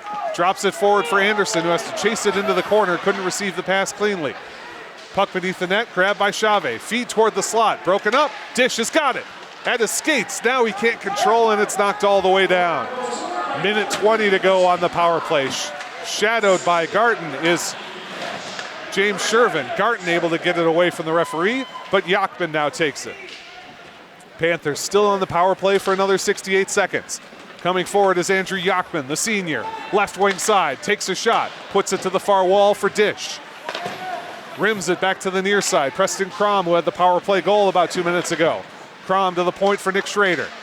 Panthers on the attack. Peterson drops it back for Schrader. High slot, feed in, one time and a save. Whipperfirth gets the pads down. Dish loses track, a 2-on-1 developing here. Here comes Garten, the leading scorer. Left wing side, one man to beat. Can't drag around, and the puck to the near wall. Schrader outstanding on defense all night. Once again shows why there. 30 seconds to go on the major penalty. 6:36 to go in the game. Panthers up 3-2. Here on senior night, broken up by Beaver Dam. Big collision and a penalty coming. A penalty coming against Preston Crom. They're calling it a cross-check. And I don't think the Panthers are very happy about that, but that means we will play 4-on-4 for 21 seconds and then a minute 39 of a power play for Beaver Dam the other way.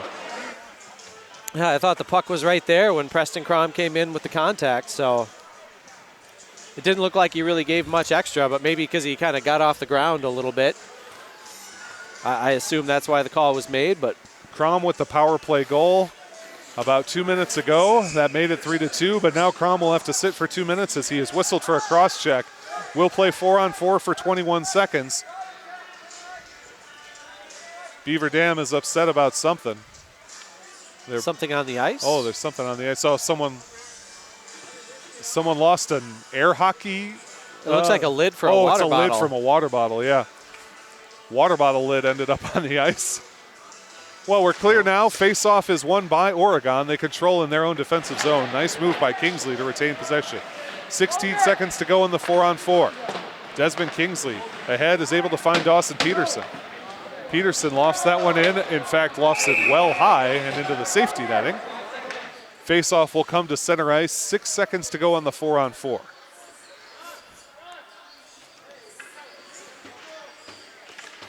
Pucks flying from all directions.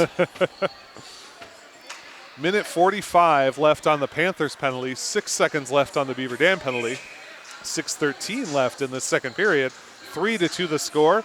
I have to admit, Matt, this is a more exciting game than I expected, and I'm enjoying it thus far. Oh, I can tell you're getting into it over here. I sure am. Panthers control, just 3 seconds left on the 4-on-4. Oregon brings it forward, sends it into the zone. A shot, and that caught him where there's no pads. The man it took. Shot is high and into the netting. Shervin bats it out of midair. Nearly collects it with his own face mask. Boy, poor Octavius Johnson took that one, I think, in the abdomen. Kind of crumpled to the ice after he got hit. To his credit, he immediately got back up. Yeah, he's smiling now, so that's good. I'm glad to see it. Boy, when that one hit him, it looked rough. For those of you who don't know, hockey players wear chest protectors, but your abdomen relatively unprotected, and you can see what happens on occasion, as it did to Octavius Johnson there. Face-off won by Shervin. Tries some fancy stick handling. Nice step up by Knut Lee. His shot is wide, but the Panthers still have pressure with Dawson Peterson. Panthers are on the penalty kill for 1:21. Look at Peterson, finds Shervin, bottom of the circle, feeds through, but does not get through. Whipperfirth able to close it up. How about the Panthers shorthanded, not conceding anything to the Golden Beavers? Yeah, I don't have the career stats, but James Shervin, known for the shorthanded goals. An absolute got one today already. Beast when he's down a man. Beaver Dam does win that draw in their own zone. At the point, hassled, and the Panthers are able to turn it, fire it, and put it back in the zone, and Peterson's going to track it down on that near wall. 5:32 in this second period, 1 minute even on the power play for Beaver Dam. As Preston Crom, who had the power play goal, now sits for a cross check. Panthers put it into the zone once more. Stopping up is Cam Blank of Beaver Dam, hassled by James Shervin on the forecheck. Beaver Dam able to send it into neutral ice. Peterson tracking there along with Shervin, and now a whistle coming up. Yeah, and a roughing call is going to go against Dawson Peterson. Peterson doesn't like the call, but he will head down. Now the Panthers with a 5-on-3 penalty kill for the next 40 seconds. And then 1:20 of another 5-on-4.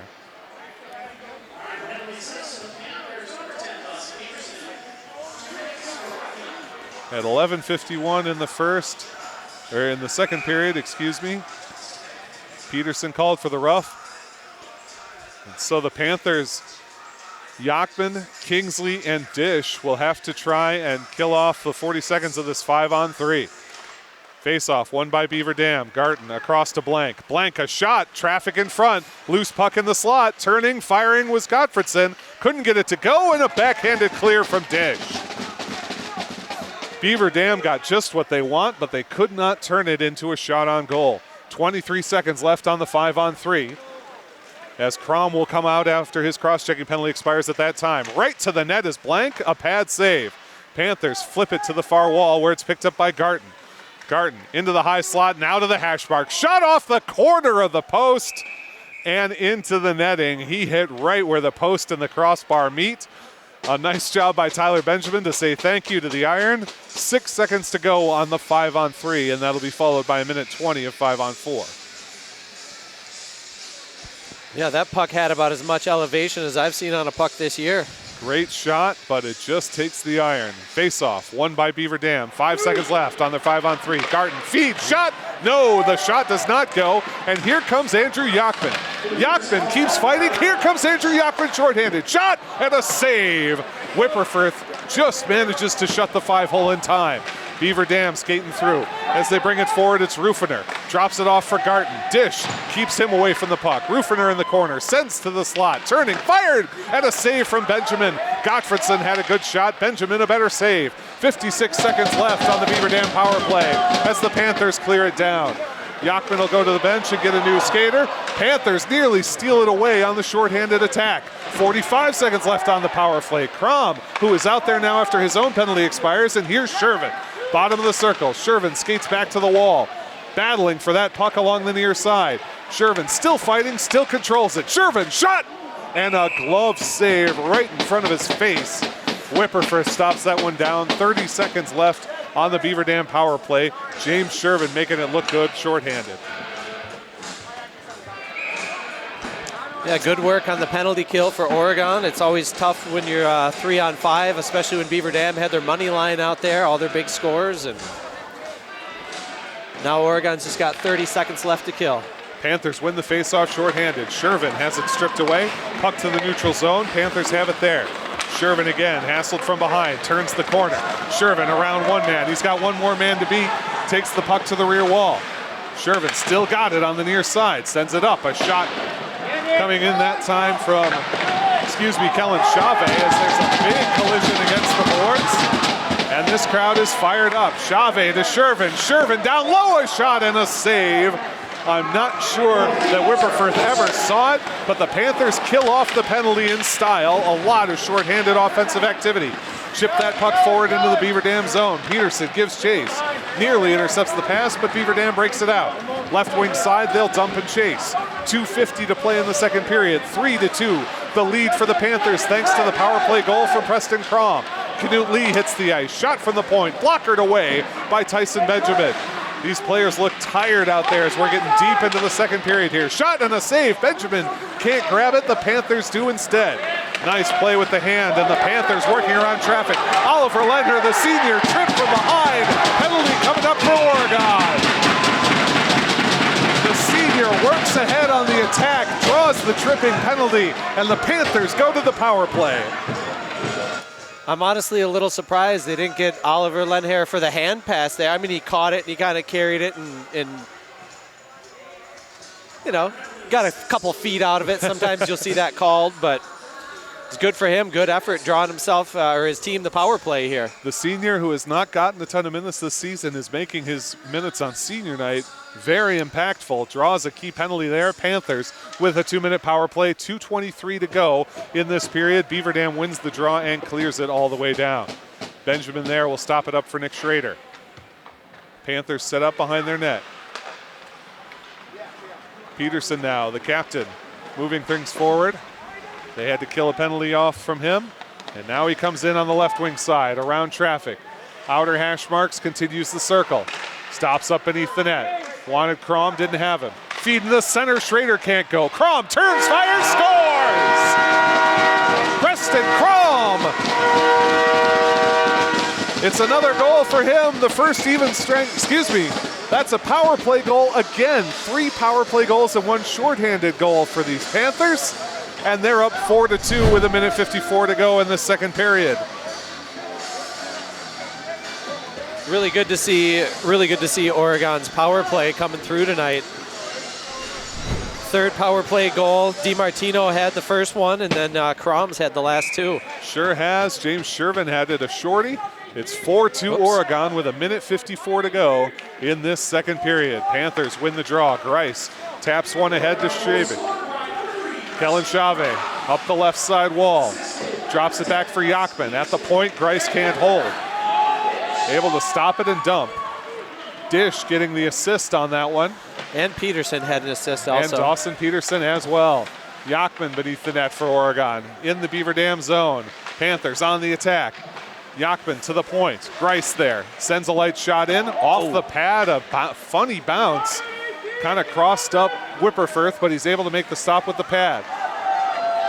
Big collision there. Beaver Dam wanted a penalty, but nothing doing. Grice leads forward for Chave.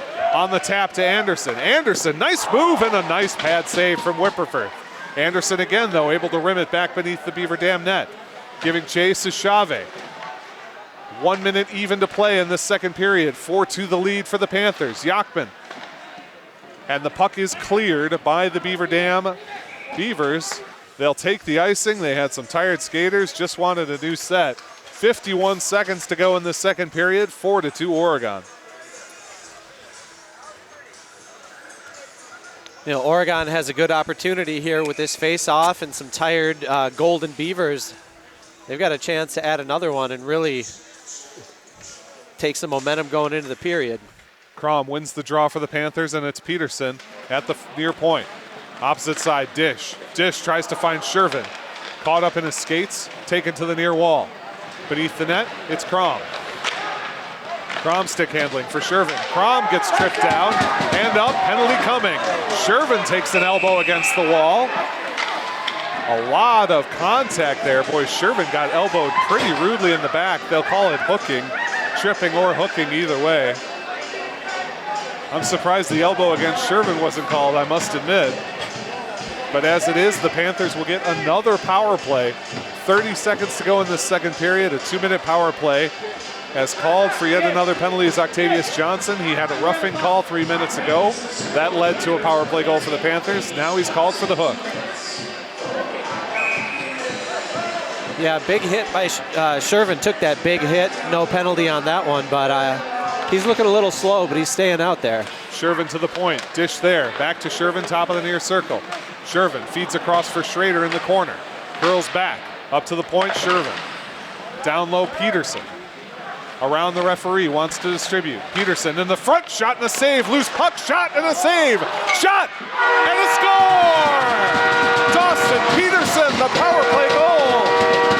Only 19 seconds after the penalty was committed, and it's 5-2 Panthers. 4 power play goals, 1 shorthanded goal, 5 total for Oregon here on senior night.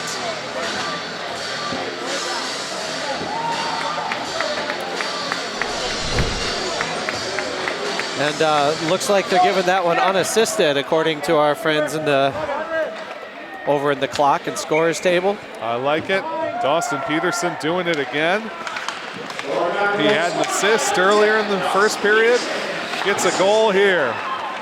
Loose puck with 3 seconds to play. It'll come all the way to the wall. And that is how a very exciting second period concludes. The Panthers add not 1, not 2, but 3 power play goals in the second period. And they now lead the Golden Beavers 5-2. A great finish to the period for Oregon. They kept the attack up as they have all game. They got, they earned those calls that they got. There were no cheapies in there, and able to convert on the power plays and taking a nice 3-goal lead into the intermission. You got to wonder, the physicality stepped up late in the second period too, and especially if Xander Stats is going to be back out there at some point in the third period, it could really get rough. Well, if I read right, they said this is 19's 4th penalty, so he is done for the game. If you're not familiar with the that's right. high school rule set, 4 penalties of any type in one game will sit you down. And so I believe Xander Stats is done for tonight. But we've seen plenty of other players who are capable of delivering penalties. A lot of physicality, as you correctly noted. A lot of contact, some big, big hits in this game. But it's all come out to the Panthers' benefit. 3 power play goals. And when the Panthers have had success in the decade that I've been watching them, special teams have been a huge part of it. They have victimized teams on the power play so much over the years, and we see them doing it here tonight against the Golden Beavers. Yeah, have you ever seen a player earn 17 penalty minutes on one play? You know what? I have. Okay. And I saw it right here today. I think I saw more in a Bantam game once. We had a player in a Bantam game that broke his stick. He broke his stick, and he didn't, young player, he didn't realize that it was a penalty to play with it. And then I think he may have committed another penalty somewhere in there. And then, unsportsmanlike for talking back to the refs and everything. And he got a game misconduct, and he might at least 17 minutes on that shift. But I think that's the most I've seen in a high school game. There was a scenario, those of you who are hockey fans on social media may have seen it making the rounds. I believe it was the New York Rangers. Managed to take not 1, not 2, but 3 penalties entirely unrelated to each other, all on the same play. They committed 1, the hand goes up. The other team managed to maintain possession. They committed a second one. The other team continued to maintain possession, committed a third one before they finally touched up. Penalties in hockey can really stack up on you, and as we saw in this second period, penalties can absolutely turn a close game into a blowout, and that's what the Panthers have done here. 3 power play goals in the second period, 5-2 their advantage. Yeah, really good period. Way to keep fighting for the Panthers and starting to earn those power plays and able to convert. That's raising that power play percentage. That's always good. Hey, still no 5-on-5 goals for the Panthers so far today. 4 power play goals, 1 shorthanded goal. We'll have to see if when things are fair, if they can score, or if they got to get that man advantage. Or if you're James Shervin, you apparently prefer to have the man disadvantage. The shorthanded goals, his stock and trade. Yeah, as far as the even strength goes, Beaver Dam's up 2-0, so they've got that going for them. If we only played 5-on-5 today, it'd be a Beaver Dam lead. Unfortunately for them, we're playing with the full rule set, and that means it's 5-2 Panthers. Folks, don't miss another Panther Sports broadcast. Subscribe to our YouTube channel today. Join over 2,500 subscribers who enjoy the hundreds of local events we stream every year. OCA Media, covering local events and creating award-winning programs right here in Oregon. Subscribe to our YouTube channel and get a heads up whenever we stream another live Panther sporting event. OCA Media, your home for Panther sports and everything Oregon. OCA Media reaches thousands of viewers with programs like this. Join our over 4,500 YouTube subscribers, and you'll never miss another Panther Sports live stream again. OCA Media is your local source for information and entertainment. From award-winning content produced by our staff to event coverage like this, OCA Media, Oregon's very own community access television station. Folks, we're going to take a break. We'll be back with the third and final period. The Panthers lead 5-2 after 2 here at Oregon Ice Arena. It's senior night. Don't go anywhere. You're watching Oregon Panthers boys hockey here on OCA Media. And if you missed it last intermission, we're going to rerun a video showing some highlights of some of the seniors with their interviews, and we'll have the full senior spotlights available for all 14 seniors, 12 skaters and 2 managers, available on OCA Media. Oh, and Dish puts it away. How has being a student athlete shaped you as a person? I think hockey's one of those sports where, I mean, you've been in it for so long that you get to know who you are as a person, and it's really just an amazing sport just to have that camaraderie with your closest buddies. So, I think it definitely has helped me with time management. Sure, you know, getting assignments done on time and being able to get to the rink, and yeah, just kind of performing in both of those, and also like being able to keep my mind on one thing or another. Yeah, so I think it's kind of helped me better to multitask, keep my time management under control. I think it taught me a lot of determination, and that even though like sports is my main part of my life, that I have to put that aside for important things like schooling, and that it is not just athlete-student, it's student-athlete, where the student becomes first, not the athlete. So. Kind of just teaches you accountability and like responsibility, because you know you have to keep your grades up, you have to like stay out of trouble, you have to like play or act as if like you're representing your team, and so it like kind of holds you accountable in that sort. And also like the coaches hold you accountable because they want to make you the best person you can be. I would say it definitely just helps to get a better understanding for my teammates and gives us more of a bond together, just for being in class with a lot of my teammates. Like for one example, in my mythology class, we have a lot of hockey guys. And I would say that just helps me overall better as a student too, having other guys that I can go to and work with just to get extra help if I need it. And it's been a really helpful thing with sports, and for me is just having extra people to help me. And I feel like that really gives us an opportunity with playing sports. You get a little extra help with the school, and then also your teammates and coaches. You know, it's definitely taught me to be like on time all the time, and just work ethic in general. I think it's just like taught me to like manage time and like work hard, because it's a whole lot of work. I definitely think it's really beneficial because you really have to have a hard work ethic, and you have to give time to hockey and also like your schooling, make sure you stay on top of your grades. It's challenging. You gotta adapt, because you gotta do your homework, and then you gotta get to practice on time. You gotta get your games in. I gotta read a book to the game tomorrow, so it keeps you responsible. I think it's taught me discipline, and it's taught me to balance things in my life.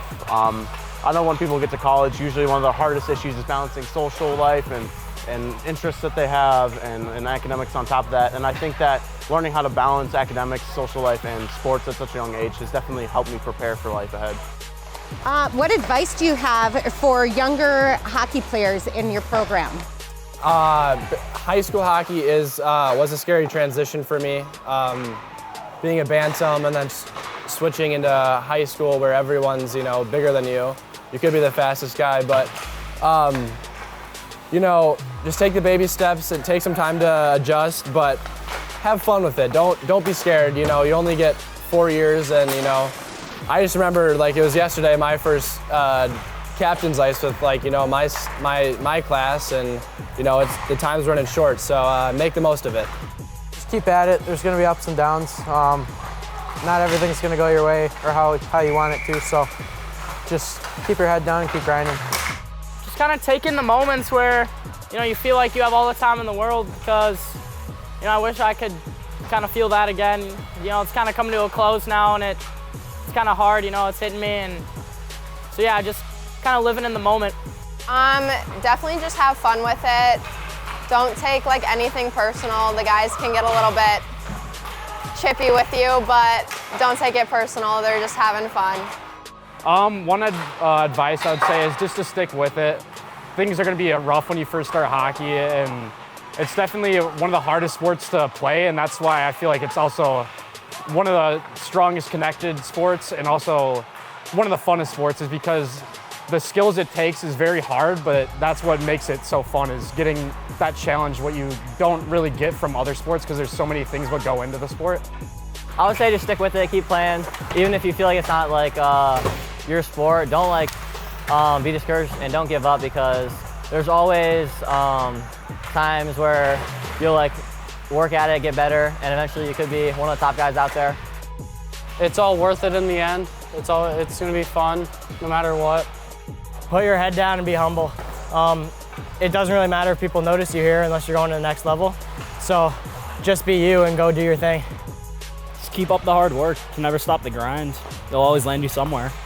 Stick with it, don't give it up. Hockey's something that if you put down when you're younger, it's hard to pick back up. It's a big time commitment, but I can speak from experience. Sticking with hockey, it's great and it's very rewarding.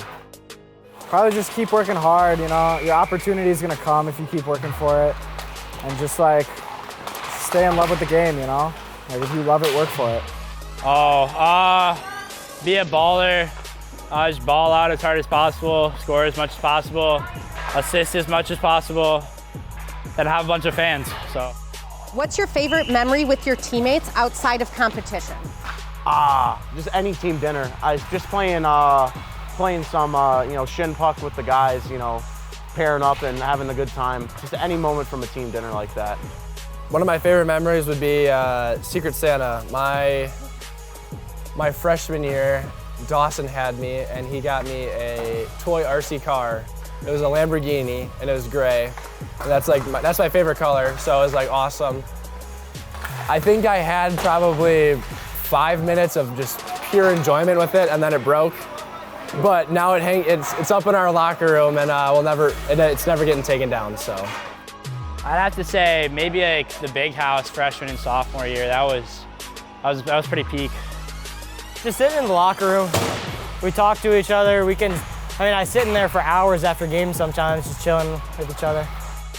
I guess this is kind of competition, but just being at the hotel during hockey games and playing like mini hockey and running around, going in the pool, you know, like all the parents, and just having a blast at the hotels.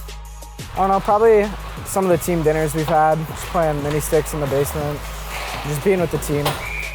My favorite memory is probably, I'd say going to Perkins after the games.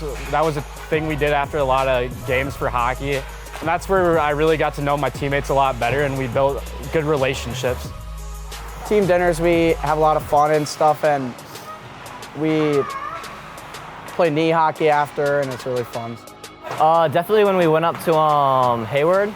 My sophomore year, we went up to this like 3-day trip, the whole team, and just like got to hang out with the guys in the hotel, all that fun stuff that goes along with hockey.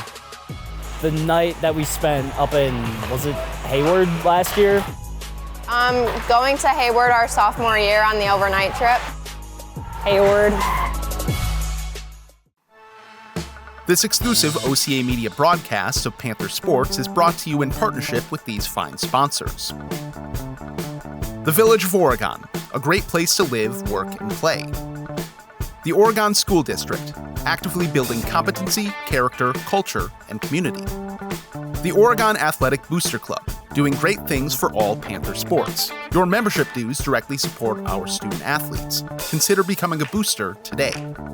Oregon Area Cares Community Coalition, working to ensure a safer, more nurturing community for our young people to thrive. One Community Bank. Shackelford Heating and Cooling.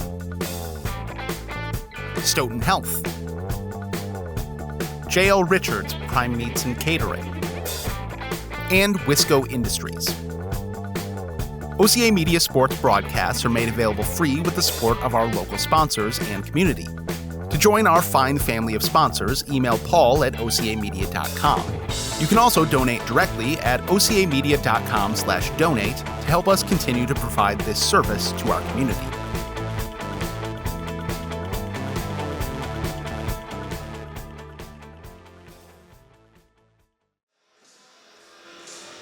Welcome back, everyone, to the third and final period of this exciting senior night game for the Oregon Panthers here at the Oregon Ice Arena. I'm Zach Sielaff alongside Matt Kingsley up here in the OCA Media booth. And the Panthers put on 3 power play goals in the second period. They lead 5-2 as we get ready to start this final period of play.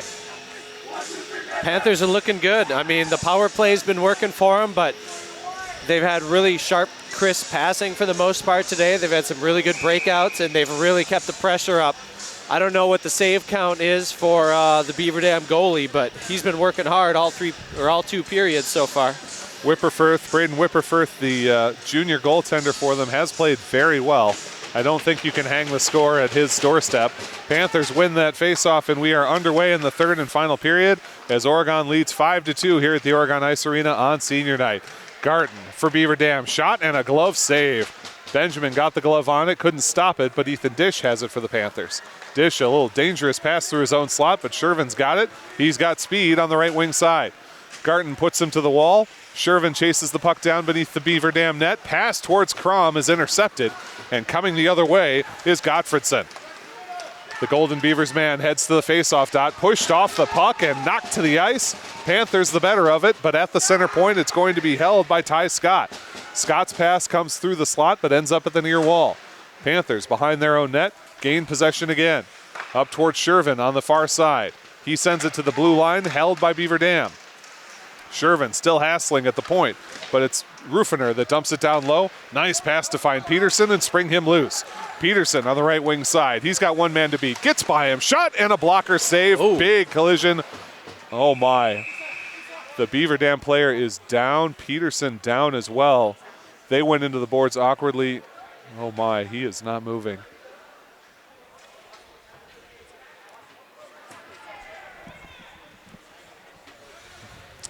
We're going to get the trainer out for him. We're going to take a break. This is OCA Media's coverage of Oregon Panthers boys hockey.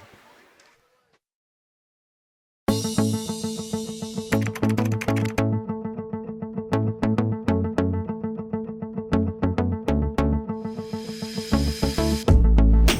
are a part of something great. Want to be a part of something great? The Oregon Athletic Booster Club needs your help. It means providing student athletes with positive experiences to help them succeed on and off the court. Make sure I have the right gear and equipment I need to succeed. Your donation will create a lasting impact in our community. With your donations, you will help me in achieving my goals. We need your support. We are part of something great.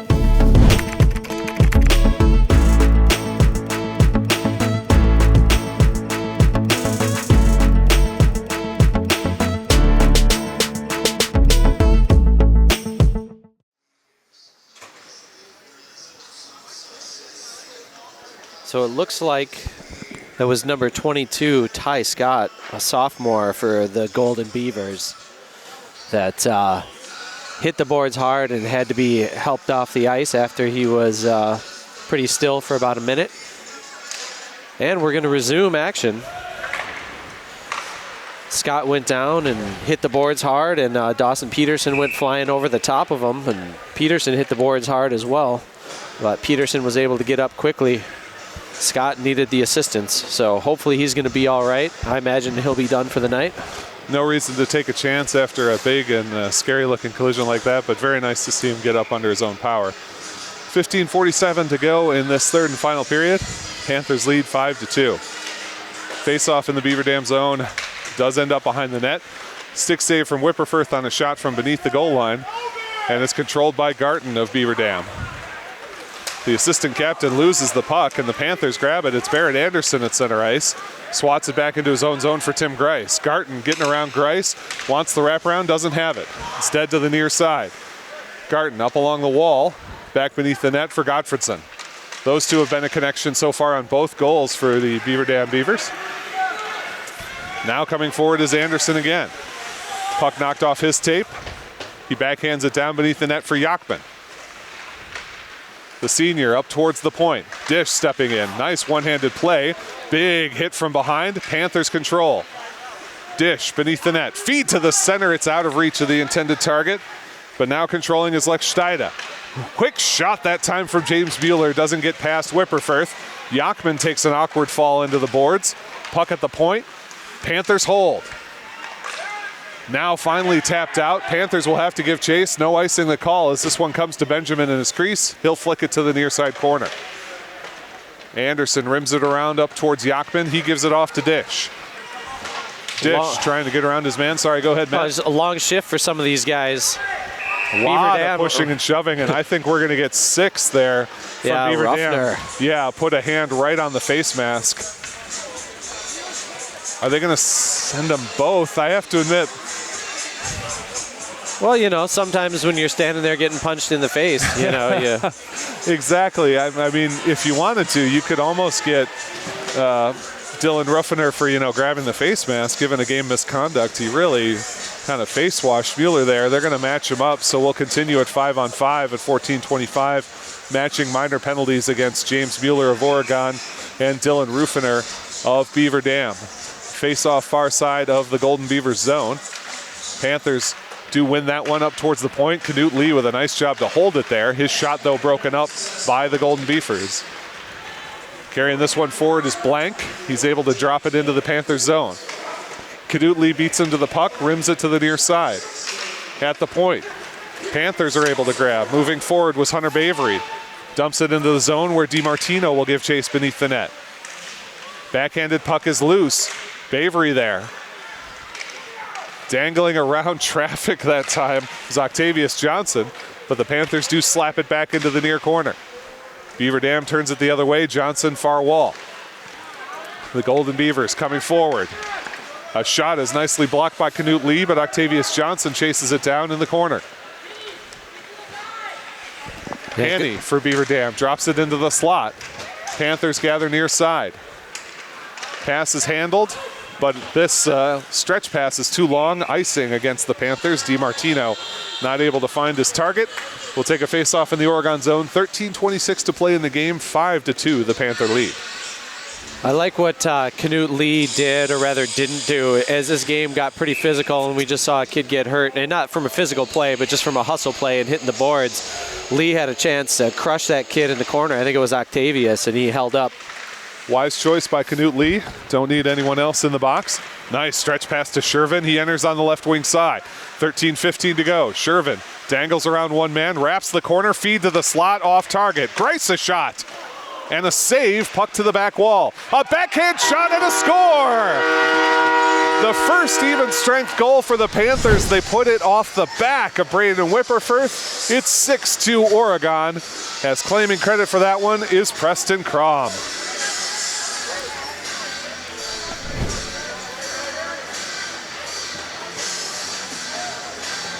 The first even strength goal of the game. For Crom, that's his third, a hat trick for the sophomore man. And they're giving that one unassisted. I thought maybe they'd give some of that continuation from earlier in the play, but. And here's Yachman off the initial faceoff. Puck to the far wall instead. Panthers gather behind the net. Looking to distribute. Feed across, broken up, and here's Garten. Garten hassled nicely by Kellen Chave, but he controls. Shot is too tall, and we have seen that with Garten all night. He's got 1 goal and 1 assist. He's playing well, but he puts it high over the crossbar more often than not. Garten beneath the Oregon net. Flicks it along to the far side wall. Beaver Dam sends it back down. Grice breaks it up. Here's Chave. Panthers on the rush. Chave left wing. He's got support. Stops up at that far wall. Feed, a pad save, but nobody in the slot to take advantage. Kicked into the slot by Whipperfirth. Garten now around one man. Panthers break it up. Here's Yachman. Nice single touch there to get into neutral ice.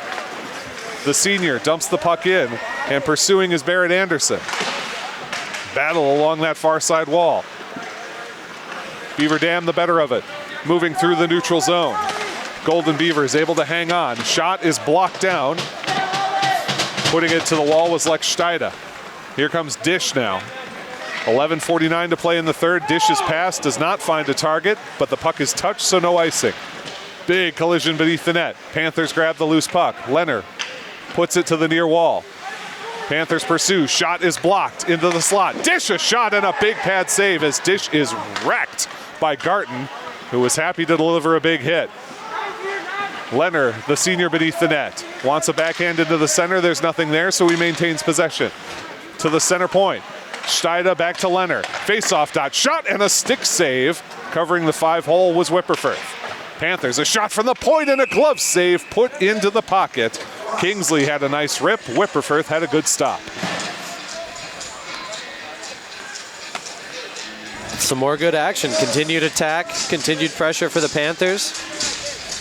Coach is running everybody out there, all his forwards, all his defensemen just about. 11-12 to play in this third and final period. Panthers up 6-2, their very first even strength goal just a few minutes ago from Preston Crom, a hat trick for him on the night. Shot from the point, another nice glove from Whipperfirth. Knut Lee put that one in, and we'll take another face-off.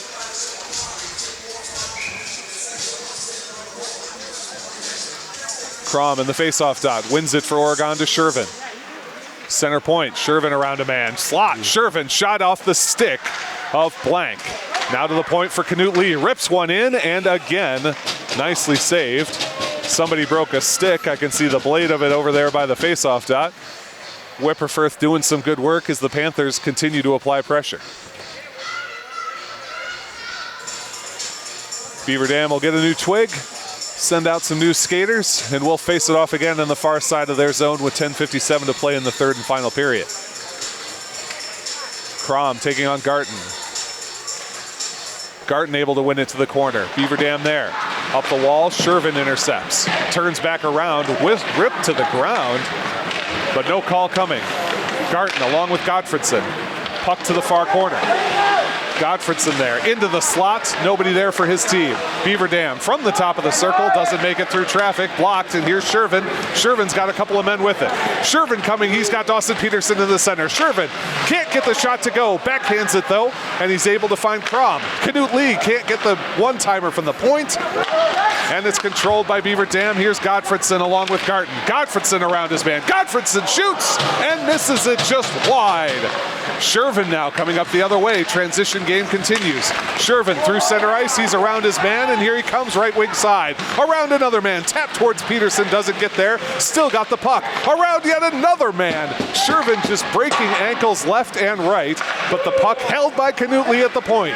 Peterson for the Panthers. Center point. Rips one around. Sticked away by Whipperfirth. 9:52 to go in the third period. That's going to be offsides, as retreating back across the blue line was Nick Schrader. We'll take a neutral ice face-off after a very energetic 60 seconds.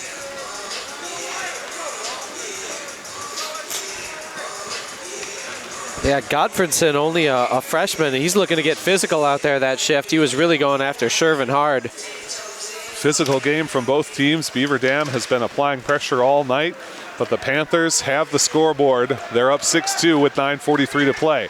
Beaver Dam beneath their own net. Panthers put pressure on. That one comes off the stick of a Beaver Dam skater right to the stick of Braden Whipperfirth, their goaltender. Battle at the point. Beaver Dam gets it into neutral ice. Schrader stops it up there in front of the player benches, turns it the other direction for Oregon. At the point, held by Chave. Drags around one man, loses control as he wants to head to the bottom of the net. Sends to the point. Schrader stops it up cleanly there.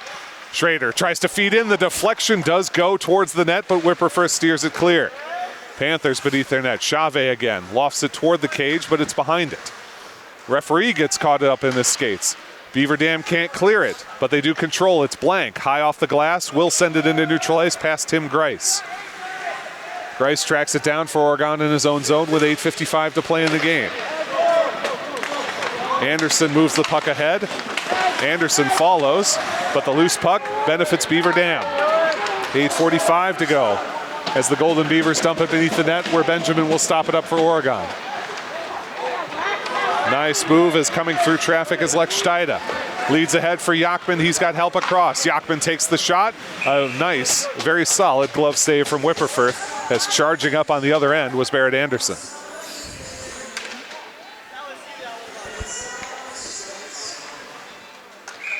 .8:30 to play in the third and final period. 6-2 the lead for the home team Panthers on senior night here. They've got one more game away in a couple of days, and then they will have a playoff game here at Oregon. That is likely the only playoff game that will be held at Oregon, regardless of how the rest of the tournament goes. Nice little spinorama by Dish to hold that one in at the point. but it goes for naught, comes back to the Panthers' defensive zone. Steida moving that one ahead to Bavery, who's able to get the touch on, and now pursuing is Keaton DiMartino behind the net. Can't get the puck into center ice, instead pushes it back to the near side. Bavery on that near wall, up towards the point, held by Steida. Cross ice dish, top of the circle. His shot just a bit wide, rims hard on the near side, all the way back to the Panther zone. The freshman, Lex Steida, chances it down. 7:49 to go in the game. 6-2 the Panther lead. Lenher, a nice move around traffic. Here comes the senior, Oliver Lenher. Past another man, turns and fires, and it's stopped by Whipperfirth. Look at the confidence of that move by Ollie Lenher. Here's Dish at the point, he'll dump and change. I am impressed by the players who don't always see a ton of playing time tonight. They are looking outstanding. Crom working his way around traffic. Beneath the net, wants to distribute. From Gretzky's office, feed, shot, score! Through the crease from Preston Crom to Dawson Peterson, high beneath the crossbar, 7-2 Oregon.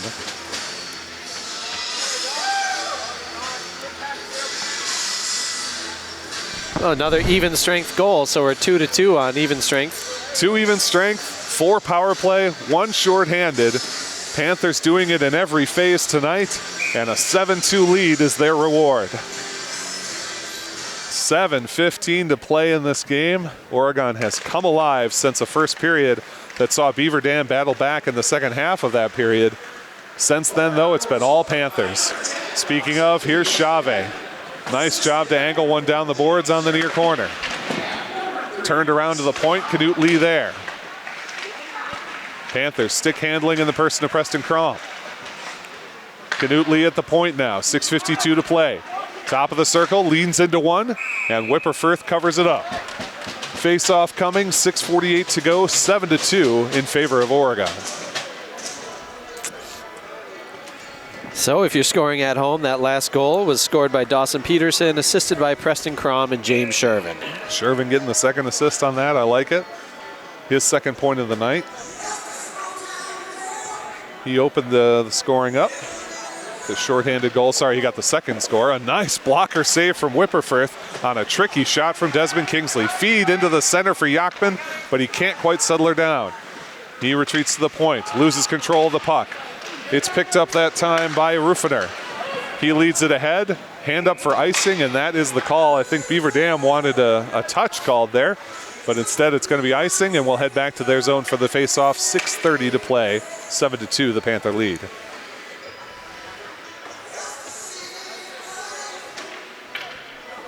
Yeah, Peterson and Crom continuing to rack up the points.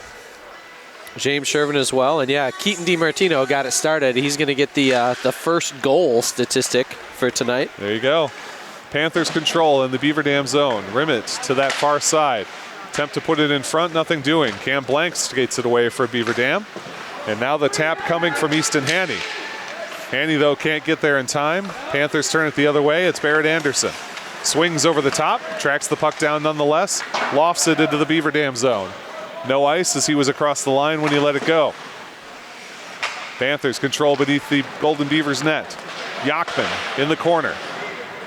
Loses the puck to Beaver Dam. They send it toward their own slot, but it'll be skated away by Octavius Johnson. Panthers control, Kingsley, cross ice to Knut Lee. Lead pass for Barrett Anderson out of his reach, stopped up by Beaver Dam behind their own net. 5:37 to play in the period, 7-2 the Panther lead. Battle in the corner, DiMartino on scene. Anderson delivers a big hit, Panthers control. Knut Lee's shot is blocked, ends up beneath the net for DiMartino. Curls in front, but it's off the side of the cage. Anderson now, cross ice, Knut Lee leads into another one, and a glove save. What a stop by Braden Whipperfirth. There was a screen right in front of him. Yeah, you mentioned the big hit by Barrett Anderson. He really has picked up the physicality these last few games over the Groundhog tournament or the first week in February down in Sun Prairie. I was watching those games from St. Louis when I could on the live barn, but Barrett Anderson's been hitting people left and right, really stepping up his physicality. Panthers win the draw. Wine drive, blocker down by Whipperfirth. Second shot, pad save from Whipperfirth. He was moving the wrong way and able to kick out that right pad.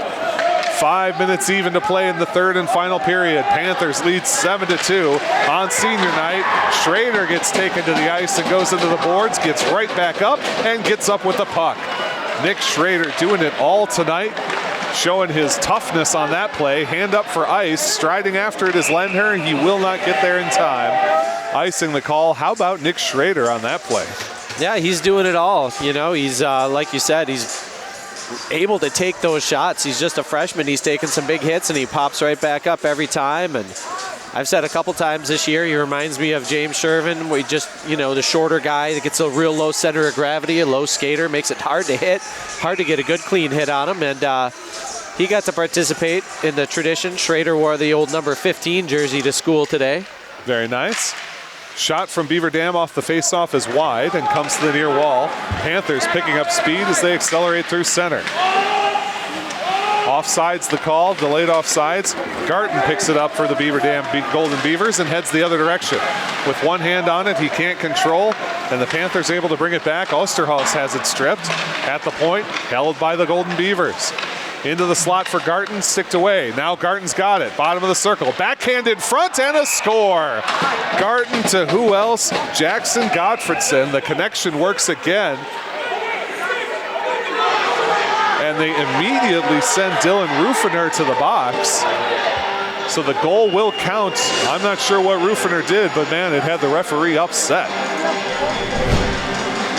He's going to get it unsportsmanlike, I think. Are we going to get someone from Oregon as well, or are they just talking through that door? Oh, it looks like they're just talking through the door. Well, yeah, I'm not sure what it is that Rufiner did. I did not see it. It's an unsportsmanlike penalty, though.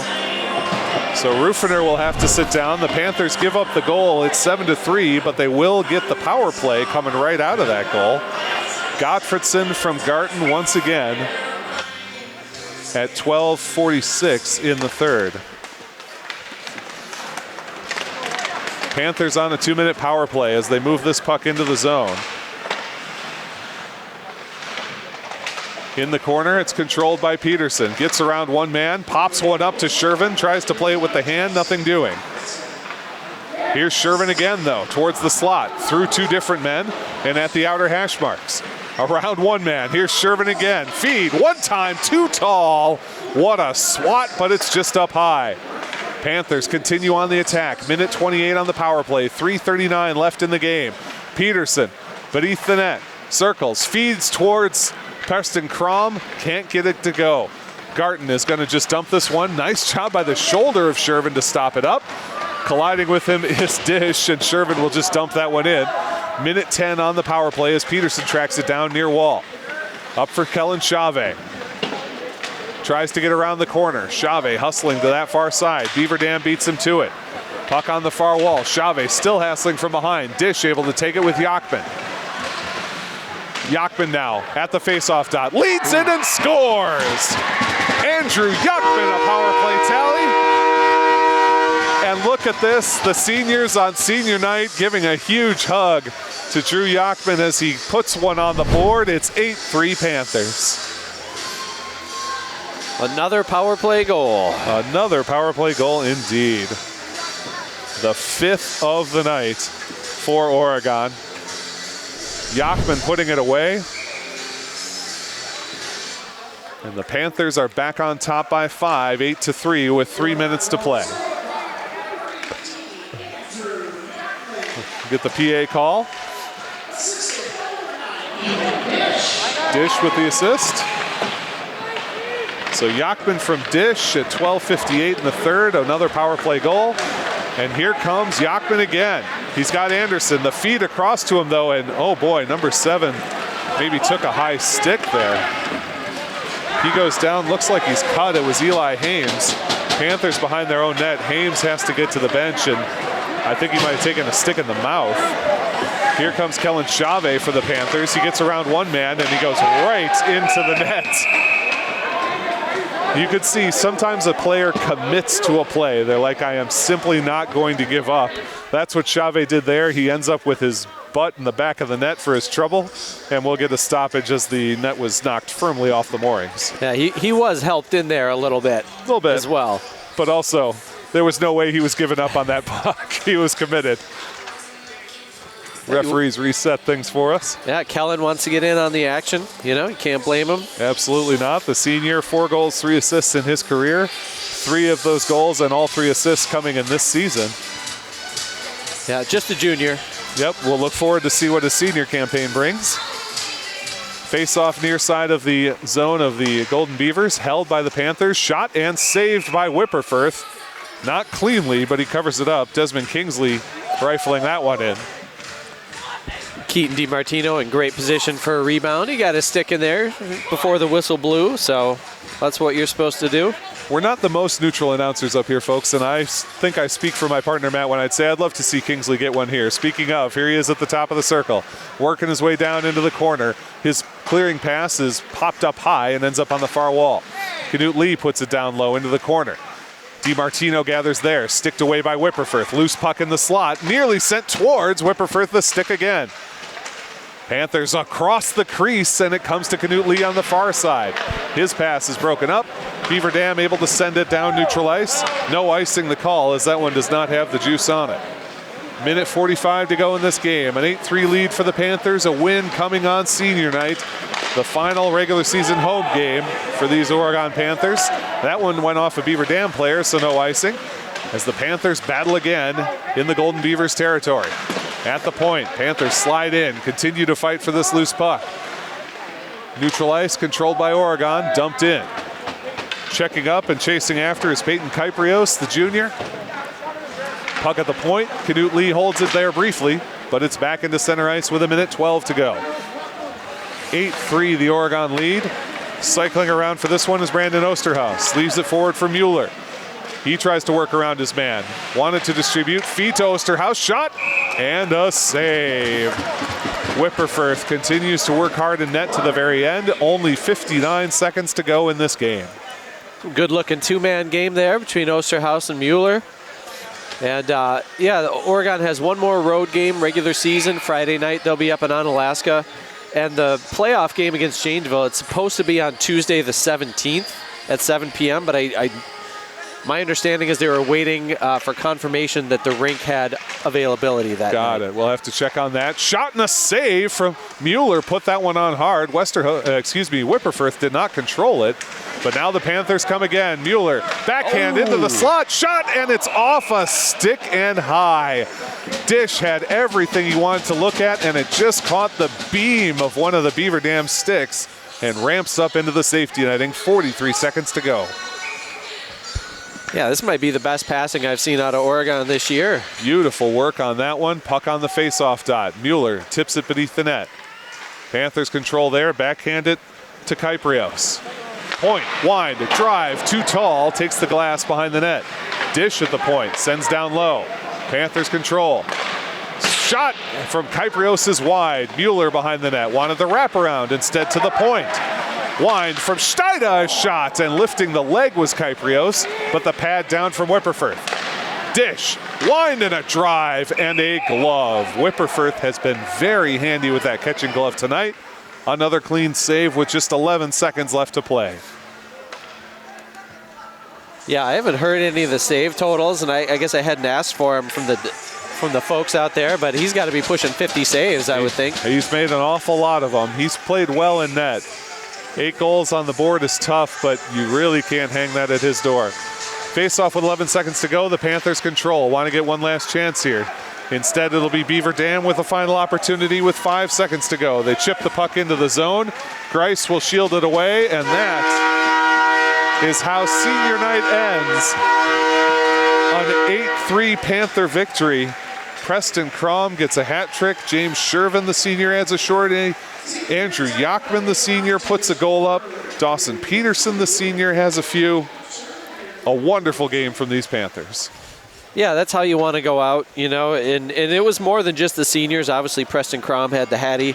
He's just a sophomore, but contributions all up and down the lineup, and guys played really well, even the guys that didn't get on the score sheet tonight. And, you know, hopefully the fella for Beaver Dam there, Ty Scott, hopefully he's doing all right after that big hit into the boards. And otherwise, I think all the Oregon players are healthy, and they're looking to head up to Onalaska on Friday night. They'll probably have to get out of school big time early to take the bus up there. But Zach, it's been great working with you today. You going to be back for the playoff game next Tuesday? I sure hope so. I'll check my calendar, but my plan is to be. And then, Matt, before we go, we got to do it on senior night here. 1 star from each team. Who do you like? Geez, 1 wasn't enough last time. It sure wasn't, and tonight it might not be either. I wanted to give stars to Shavy and DiMartino last week, and I think I just settled on Shervin. You know, even though it's senior night, yeah, I'll go with Dawson Peterson on senior night.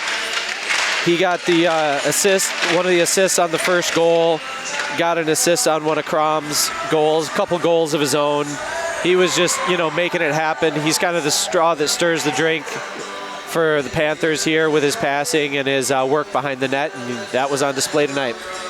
Let me give a couple of shout-outs then for myself for Oregon. I'll start with Andrew Yachman, a senior, and when he scored, all the players immediately went to him, hugged him. You can tell what a pillar of this team he is by the reaction to that goal. Great to see him get a score. And then let me credit a player who doesn't get the ice a lot, Oliver Lenher, the senior. I thought he looked great in the ice time he had a lot of really good plays, had a coast-to-coast skate that led to a really dangerous shot. I was really impressed by him. Elliot Garten for Beaver Dam is an easy choice. He's a heck of a skater out there. You can tell how clean he is on his edges, how good his hands are. They're happy to have him out there, and they're going to be happy to have him for the next couple of years, just a sophomore. Yeah, and his go-to or his right-hand man is only a freshman there, number 15. So yeah, Jackson Godfredson. Well, folks, that's going to do it for us from here at the Oregon Ice Arena. Senior night is a big victory for the Panthers, up 8-3. As my partner Matt said, we'll have playoff coverage for you next week.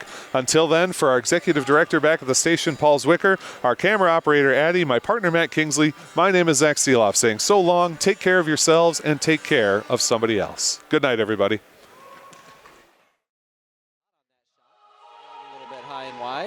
Here's another chance, and Clun puts it in. Who are your biggest influences? Probably like Drake, maybe like Chief Keef. Any of my coaches, and then I gotta say my dad.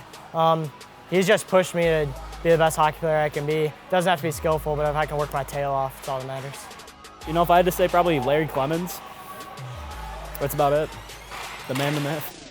Definitely my parents for sure. You know, they're always the ones seeing me at games, taking me everywhere, buying my equipment, paying for everything. Definitely important.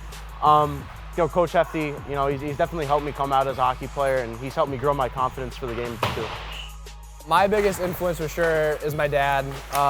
He played throughout all of his life, and you know, he's my biggest inspiration in my life too. So I guess I want to be him, and a part of him is hockey. So I just picked up hockey when I was a kid. So I'd say my parents.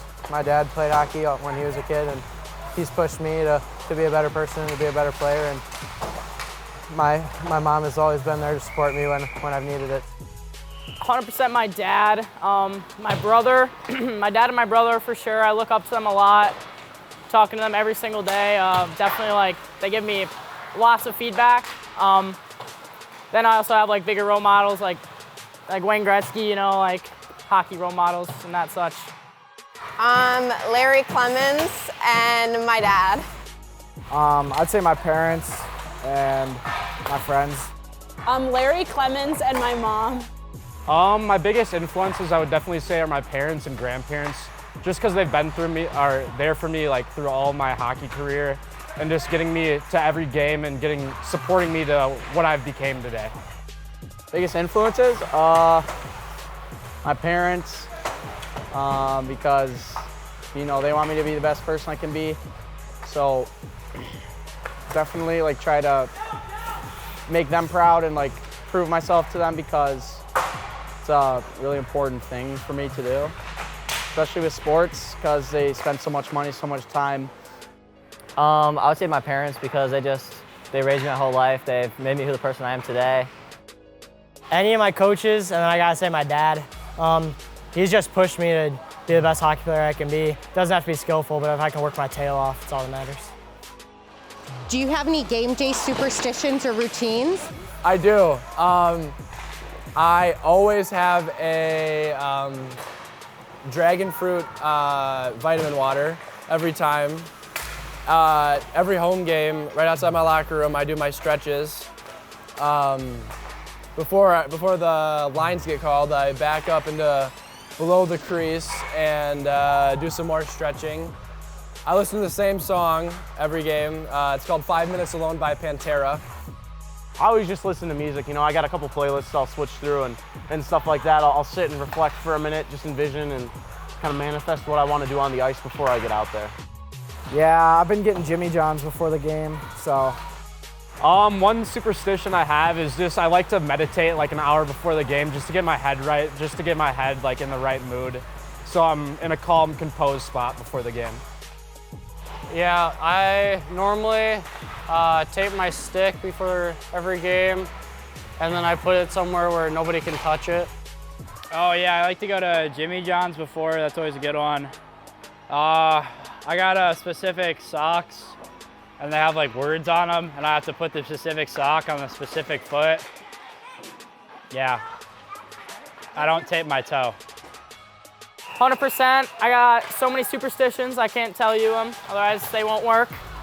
But, you know, like it comes down to like what strap I do on my elbow pad first. So like there's a lot in there, they're just kind of hidden throughout the day.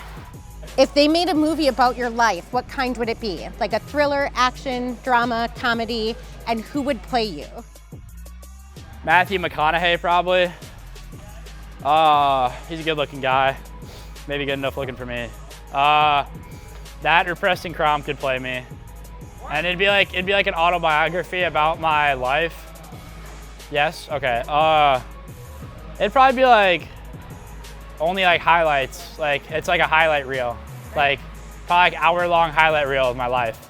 Maybe like 2 hours if I do something interesting later in life. Probably a comedy, and I don't know. Probably my little brother, Trace. I would let Trace play me. He'd be funny. Probably comedy and maybe Adam Sandler. It would probably be a comedy because like I joke around a lot with my friends, and to play me, I don't know, maybe like it's a stretch, but Leonardo DiCaprio. I would say probably Will Ferrell, and it would be a comedy just because I always like to brighten the mood wherever I go. Always got to have a smile on my face, so that's what I'd say. I think it'd be like a comedy movie, and on it, I just play myself. Like, it'd just be fun. A comedy, probably, and like Emma Watson.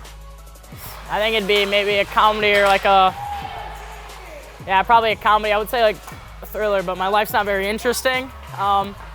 I'd just say Leonardo DiCaprio because he's so good looking, just like me. So that's what I gotta say about that.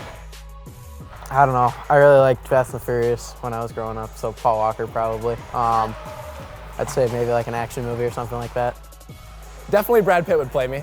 Yeah, well, for obvious reasons, but you know, I don't know. I think it would be like, I would definitely be a comedy. I think I'm a funny guy, and you know, I don't take things too seriously other than like competition. But definitely a comedy movie, and Brad Pitt would play me. Ooh, I don't know. I hope not horror. I like to think comedy. I don't know. I like Jonah Hill a lot. He's one of my favorite actors. So if I could have anybody play me, I'd want to have Jonah Hill. This exclusive OCA Media broadcast of Panther Sports is brought to you in partnership with these fine sponsors. The Village of Oregon, a great place to live, work, and play. The Oregon School District, actively building competency, character, culture, and community. The Oregon Athletic Booster Club, doing great things for all Panther sports. Your membership dues directly support our student athletes. Consider becoming a booster today. Oregon Area Cares Community Coalition, working to ensure a safer, more nurturing community for our young people to thrive. One Community Bank. Shackelford Heating and Cooling. Stoughton Health. J.L. Richards Prime Meats and Catering. And Wisco Industries. OCA Media sports broadcasts are made available free with the support of our local sponsors and community. To join our fine family of sponsors, email Paul at ocamedia.com. You can also donate directly at ocamedia.com/donate to help us continue to provide this service to our community.